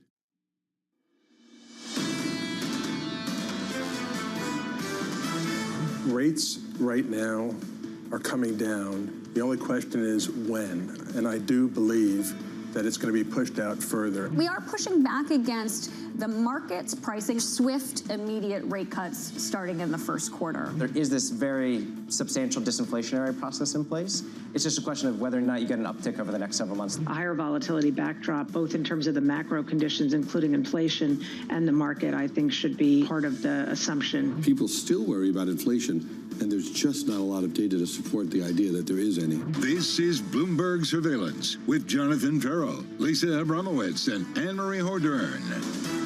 Live from New York City this morning. Good morning for our audience worldwide. This is Bloomberg Surveillance alongside Lisa Abramowitz, together with Anne-Marie Hordern. I'm Jonathan Ferro. Your equity market on a 6-day winning streak on the S&P 500, extending the longest winning streak of the year so far. Heading towards 3 consecutive weeks of gains on the S&P 500 this morning, slightly softer by 0.2%. The good news keeps coming. Secretary Yellen says inflation is well under control. Stock markets are at all-time highs, and the hope of the White House is this can continue. We can get to the White House in 1 second, but the markets are embracing, as Bob Michael calls it of JP Morgan, economic nirvana, because essentially you're getting your disinflation and you're getting your growth. Here's your cake, eat it too. And basically the market is embracing that, even when we get certain disappointments in earnings that sort of create idiosyncratic ruffles, everybody else moves on. Can we get to the White House now? Go ahead. Let's do that. Better story to tell for President Biden and Secretary Yellen. Will it continue? Yeah, absolutely a better story to tell. The idea that potentially we can have a soft landing is something the White House is really going to lean into.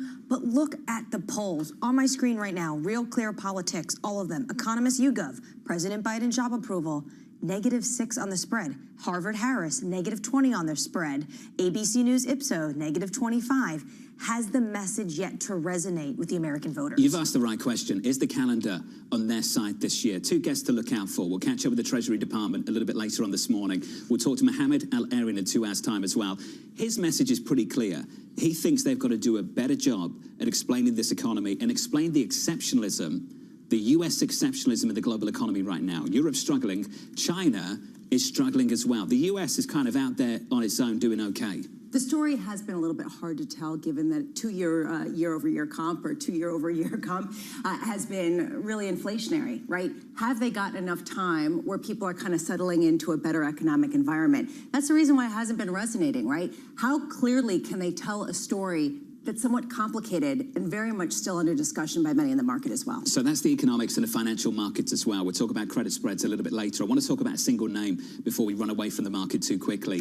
Intel. Intel's having a really difficult time at a pre-market. We're down about 11% in early trading. Decent results. They were okay. Just overshadowed by a really poor outlook. Wells Fargo, Lisa, calling it soft guidance. Truist saying the guide was well below consensus. We're down 11%. So Intel is an interesting one because they've got to compete with the likes of NVIDIA. They're talking about personal computing. They're competing with all of the other suppliers to the cloud and other kind of in vogue technology. What I find interesting, we got 2 misses on companies that are tech sort of considered, right? We had that from Tesla, and now we have this from Intel.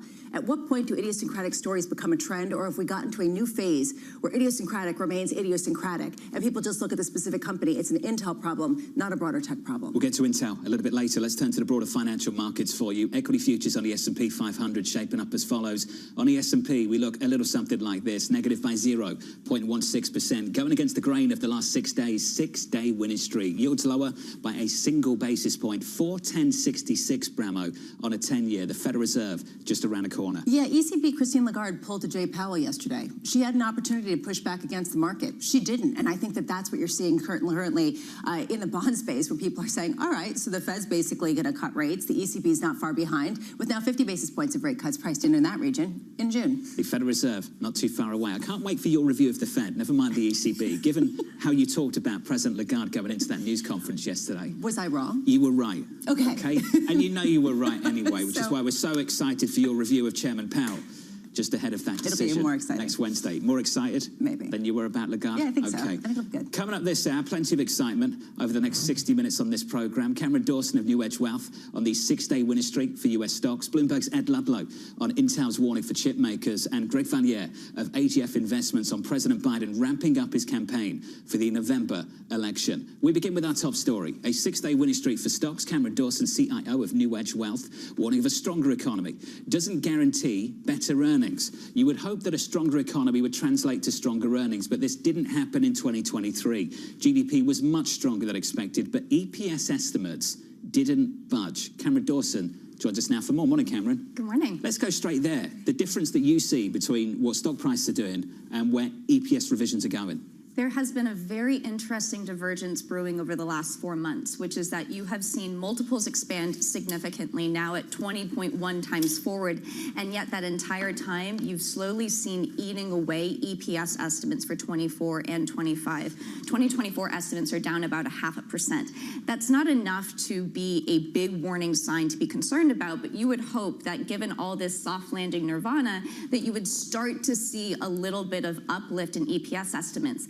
I think the reason you're not seeing it is because EPS estimates are already fairly optimistic. They were already pricing in 10% plus for this year, 11% for 2025. So you're starting from a high base, which just means that the equity market really never believed we were going to have a hard landing.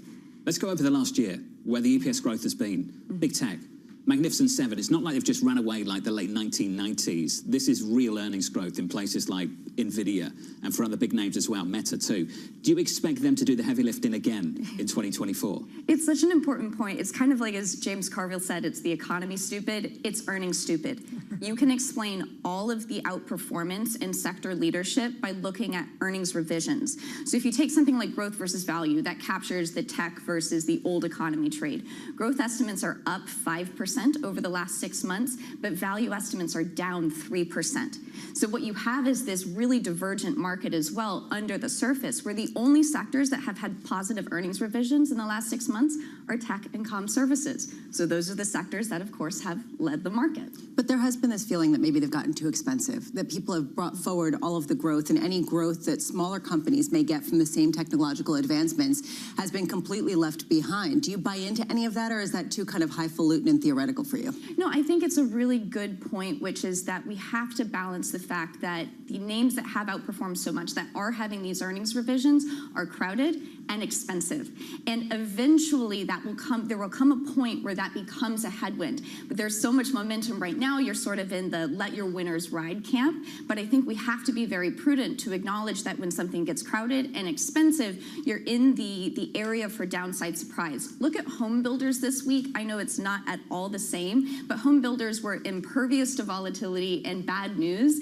And then all of a sudden, it hit them where you had this big downside volatility. So I think maybe a day like that for tech could change the trend, but for now, momentum's to the upside. I guess, what does it mean to be prudent at a time where everyone's talking about an equal risk recession and equal risk no landing, right? I mean, how do you sort of hedge that?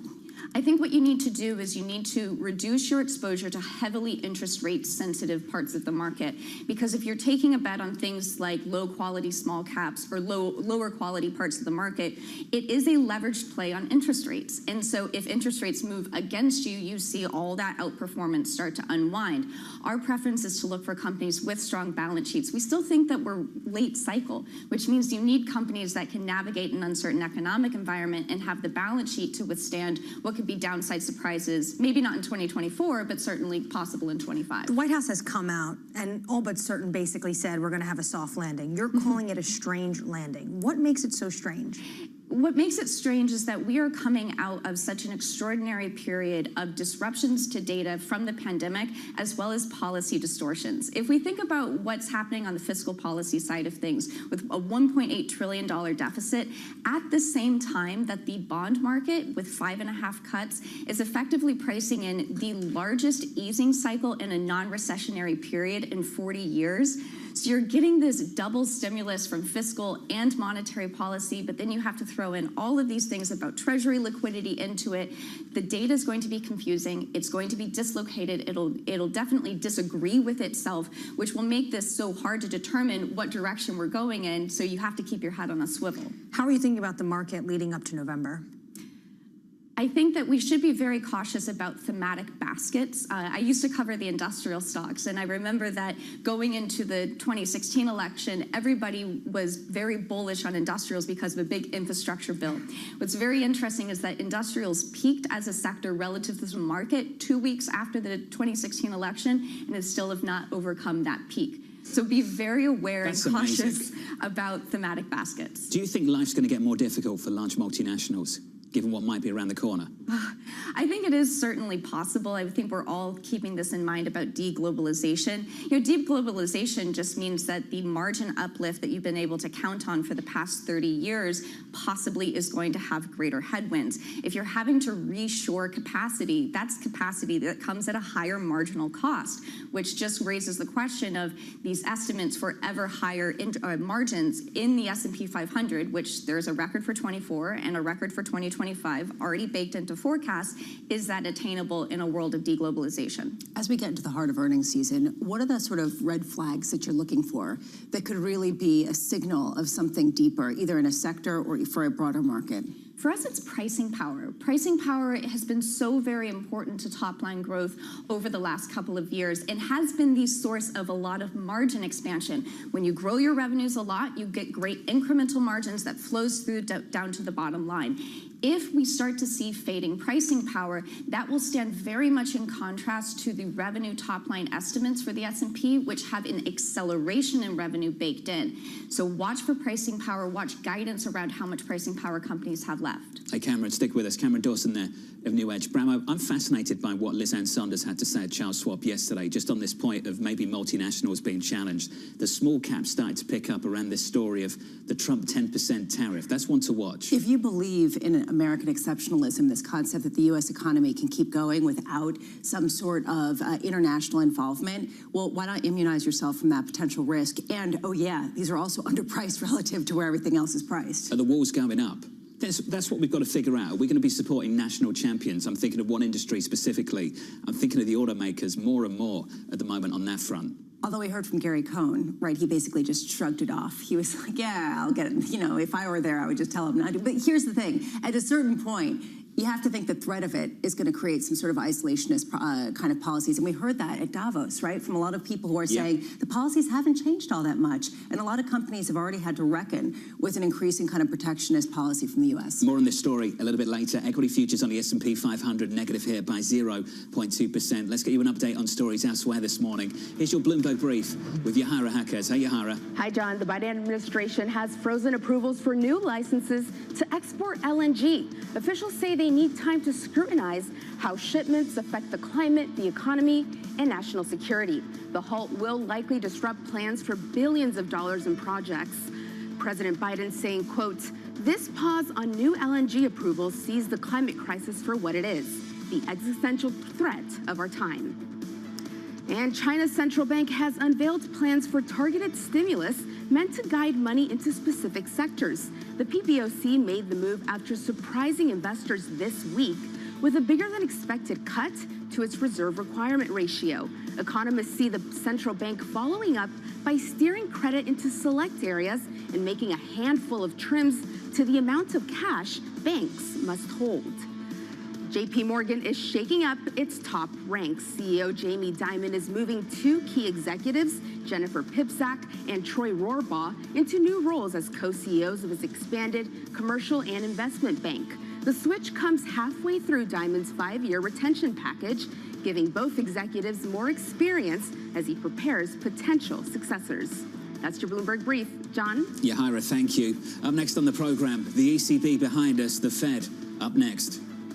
The consensus around the table of the Governing Council was that it was premature to discuss rate cuts. And in addition to that, I typically stand by my comments. More on that in just a moment. That's coming up next. You're watching Bloomberg Surveillance live from New York City this morning. Good morning.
Access the financial world on demand. Hear from leading economists, policymakers, and industry experts via live and on-demand webinars, only from Bloomberg. Start exploring to see what's moving the markets. Visit Bloomberg.com/webinars. In a multi-trillion-dollar industry, there's a lot of ground to cover. We indeed have a rally. We're talking a lot of dividends. We're talking income. We'll show you what's happening in ETFs like no one else. Bloomberg ETF IQ, Monday on Bloomberg.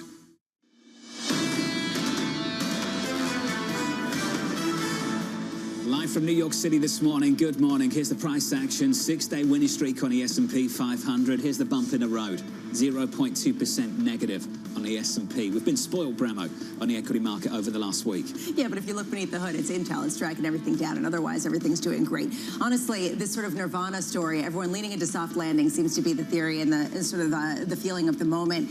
Whether it can last, we've been saying this, and then I get all this pushback. Sure, you say that. Well, I mean, you have to question. Bob Michael, JP Morgan Asset Management, talking about economic nirvana a little bit later this morning. Under surveillance this morning, the ECB behind us, the Fed up next. The consensus around the table of the Governing Council was that it was premature to discuss rate cuts. And in addition to that, I typically stand by my comments. We had to continue to be data dependent.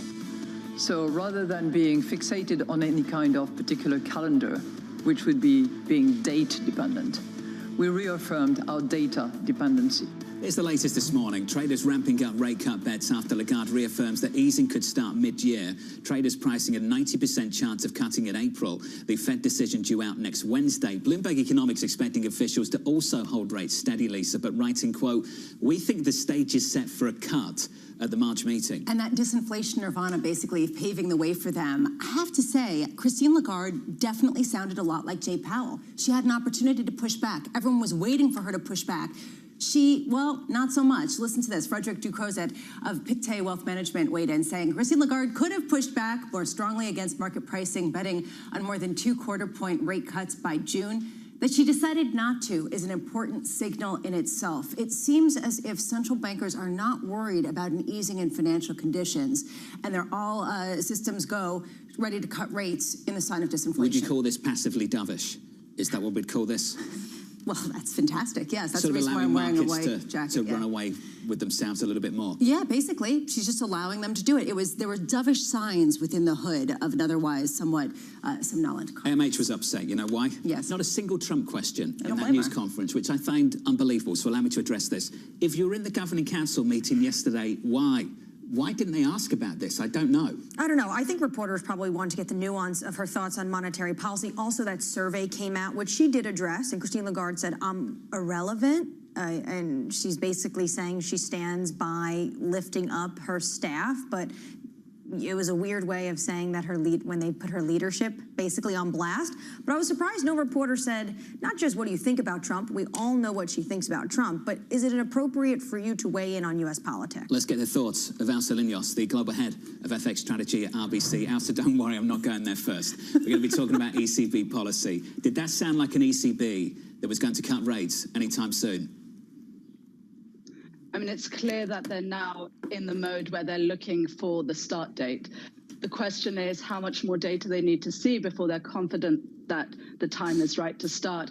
But as you said earlier, they're not pushing back on market pricing. They did push back several times last year.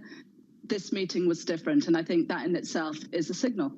Christine Lagarde also didn't give any guidance as to which data was most important to really determine whether they could cut rates. Is this basically the idea that they're going to feel it out, and if the feeling feels right, they'll just do it? And I think it's a little bit more than that, because a number of people were focusing on the wage data that will come out for Q1, and they wouldn't really have that until late April, and then some more wage data on June 6th. So, you know, the narrative was, well, maybe they can't cut until June because they need to see all the data points. And I think she's trying to hedge herself. You know, if the data continue to deteriorate, and we had some pretty bad PMIs yesterday, if things continue on that path, then they're allowing themselves the room to cut earlier if needed. And I think that's why she wasn't being very specific about what data they're looking at. Also, do you think that the ECB is going to cut rates more steeply and more deeply than the Federal Reserve this year, simply because the economic outlook is that much more suppressed? I'm not so sure. And one of the reasons I have for saying that is if you look at where the euro area is starting from, we had a pretty weak year of growth in 2023. And actually going into 24, real incomes are going to be a little bit firmer. The fact that inflation is coming down, you can either focus on the fact that real rates are going up, or you can focus on the fact that real incomes are going up. And I think the Fed's focused a little bit more on the former. The ECB seemingly has focused a bit more on the latter, and that in itself should not necessarily lead to strong growth, but at the very least support domestic demand somewhat.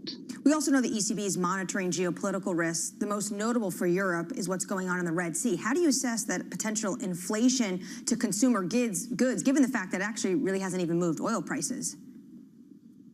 Right. And I think what was really interesting is how Christine Lagarde responded to those questions in the press conference. You know, she made a point of saying the cost of shipping goods by sea is roughly 1.5%, just north of 1.5% of the overall total cost of goods sold. So really playing down the impact that the moves we've seen so far could have. You know, again, she drew the parallels to 2020-21, but noted how different that situation was. It wasn't just freight costs. It was also the capacity at ports to unload and load. It was a whole host of supply bottlenecks. That's not what we're seeing at the moment. Of course, if it continues, if it escalates, if it spills over into crude prices, then clearly it creates an inflationary risk. But she certainly didn't seem concerned based on what we've seen so far. So help us out with foreign exchange. Push all of that through the FX market, the tension on the euro against the dollar. We closed last week close to 109. We're closing this week close to 109. So what's going to move this one?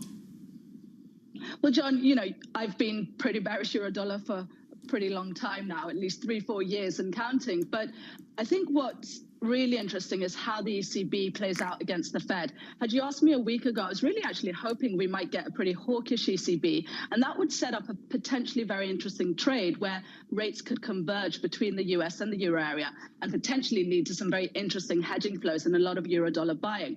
Based on what we heard yesterday, that just looks a little bit harder to achieve for this year. It's still a risk that I'm watching, and it's still, I think, something to keep on the agenda. But, as things stand, it's hard to argue there going to be radical differences between the Fed and the ECB. And if that's the case, then it does point to a far more range-bound euro dollar. That's been a story of the last few weeks. Asa, thank you. It's good to see you. Asa Linios there of RBC. Cameron Dawson, the floor is yours. Let's figure this one out together. The ECB versus the Federal Reserve, and what on earth to do with the FX market. Yeah, well, they talk about being data dependent, but the data is so very different between Europe and what the Fed is working with here in the US. We think about the data this week, the Fed got a great upside surprise to fourth quarter GDP data, but then you look at what Europe got, which is that IFO business survey in Germany just showing abysmal outlooks, those weak PMIs. So it really would support a more dovish tone from the ECB because of how much weaker the data is in Europe versus the US. We think a lot of that has come from the diffusion of higher interest rates into the European economy because they simply have a lot more short-term interest rate exposure than what we have in the US, where a lot of companies able to term out their debt. Does it make you optimistic to invest in Europe, even over the U.S., simply because they are seemingly a little bit more willing to cut and valuations are that much lower? Yeah, being overweight Europe has been the widowmaker trade year in, year out, again and again. We just have seen consistent derating of non-U.S. stocks versus the U.S. That's partially because of sector concentration. There's so many more value-type old economy sectors within Europe. We are finding a lot of opportunity, though, to be selective within non-U.S. markets. And I think that's the key, which is that don't buy the index, buy companies that are trading at significant discounts to U.S. peers, but kind of a buying blind of Europe probably doesn't work. If you look on a relative basis, the market is still in a very distinct downtrend versus the U.S. So until that turns, it's likely a value trap. I know you can't name the single names, but can we talk about them? Can you describe them? Are we talking about a Novo Nordisk, they rhyme an with LVMH? Yeah. I'm not going to do the rhyming game. I'll just name them for you. Are those the kind of names we're talking about? Yeah. It starts with an A and ends with an SML. Something like that. Yeah. Look, yeah. You're good at this. Yes, yeah. Keep going. I picked it up. So look, I think that there are opportunities in retail, in semiconductors, within the European market, within healthcare as well. It's not about necessarily buying those old economy banks or mining companies, for example, and that's where the selectivity comes in. Cameron, it's good to see you. Cameron Dawson of New Edge. Dealt with that one pretty well, I think. The FX market's been an absolute snooze. Lisa's been talking about this for months. Take the euro against the dollar. Last week we closed at 108.98. This morning, 108.75. Wow. Got to figure it out. The data there's terrible. Compared to the United States, which is still pretty resilient. And to Elsa's point, I think everyone's hoping that maybe you get some clear directional trade emerging on a euro, and it's just not happening on my screen. I loved her frustration. Not loved her frustration, but you could feel the frustration in her voice. Absolutely. She said, I hoped maybe we would get something from her. Instead, we just get the sort of wishy-washy. I guess they're in the same zone.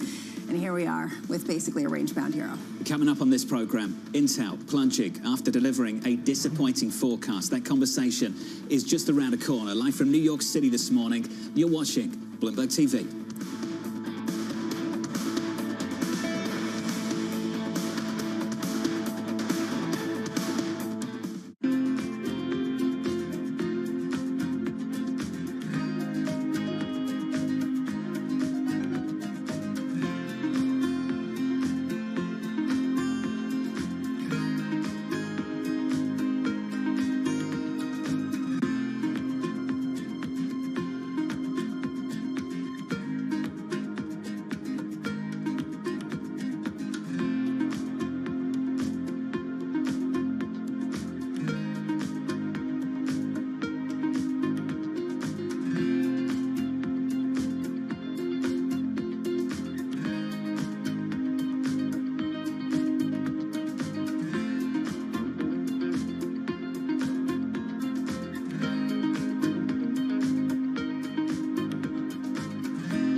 think this will probably go down in history as one of, if not the largest financial crimes ever. I cannot imagine a scenario where $8 billion just disappears. Bankman-Fried has pled not guilty to multiple fraud charges. Sam was just too important in the crypto community. When someone says, I'm going to give $1 billion in the next 2 years, like that catches everybody's attention. As time went on, their ideas got like weirder and weirder. I don't think he even had almost a conception at some points that it was wrong or right. I think he just had the mentality that he has to win. This committee will not stop until we uncover the full truth behind the collapse of FTX. Sue, Mark. Are you in? I'm in. I'm in. We're in. Will this be the last of its kind? No. This is the nature of capitalism. Get over it.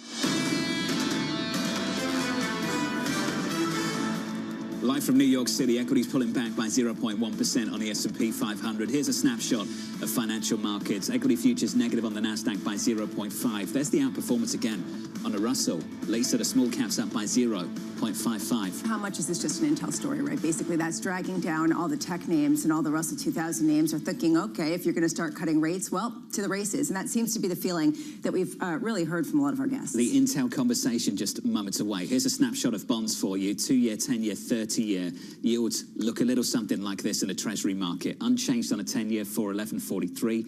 On a 2-year, 4.30, 97. Data decent yesterday, Lisa, yet the whole curve just came in.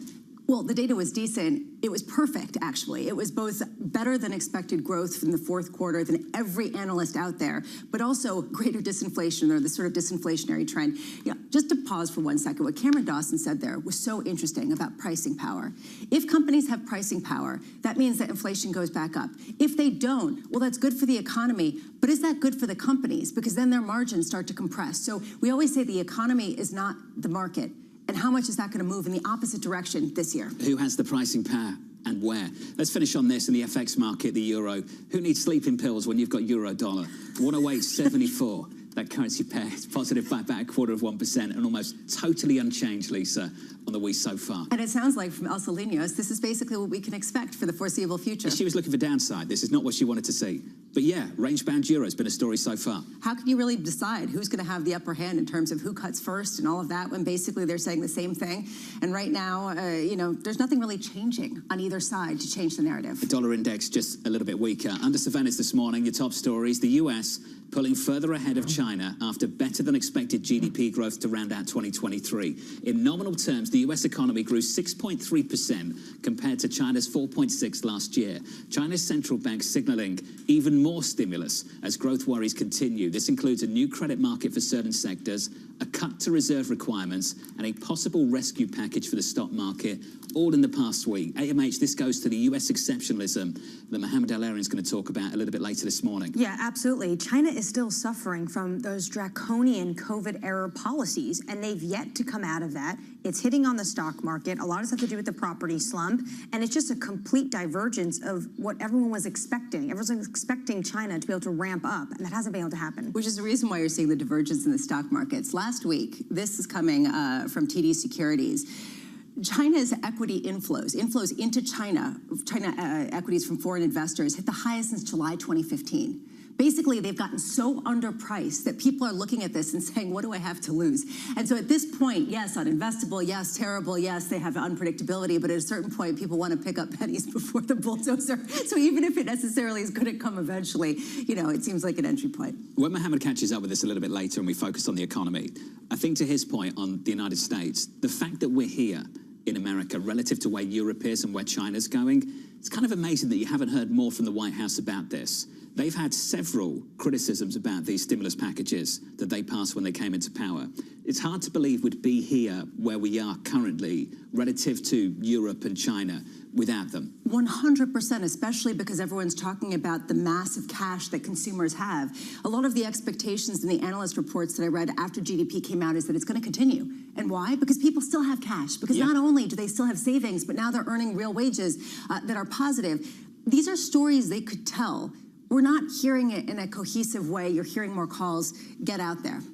Yeah, and absolutely. And as we go towards the election, to your point, Jonathan, they haven't really told that story. Biden is out on the campaign trail trying to. He was in Wisconsin yesterday. In Wisconsin, Lake Superior. He was going to Minnesota to talk about a $1 billion bridge. That hard infrastructure money, that package that they got done, that remember the prior administration kept saying it's going to be infrastructure week, it's going to be infrastructure week. They actually got it done. And right now, leading up to the election, they're going to try to sell it. Wally Adeyemo out of the Treasury is going to join us in about 2 hours' time. Look out for that conversation. Let's talk about the shake-up at JP Morgan, preparing a possible line of succession for CEO Jamie Dimon, Jennifer Piepzak and Troy Rohrbaugh moving into senior roles as co-CEOs of the Commercial and Investment Bank. Marianne Lake, who has worked alongside Piepzak, leading the Consumer and Community Bank, will get sole control of that segment. Dan Pinto will now focus on a broader role as president.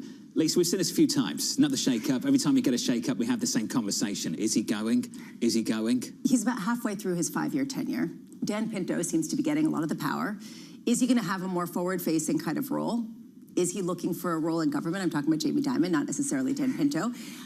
These are all valid questions. I'm not going to necessarily weigh in. This was the calls I got from some Republicans. I saw you were in Davos. Jamie Dimon comes out and says, well, Trump was right on some things. Look at NATO. Is he trying to ingratiate himself with the Trump campaign? Is he trying to maybe become Treasury Secretary? I said, I'm not sure, but potentially that's a better tax deal.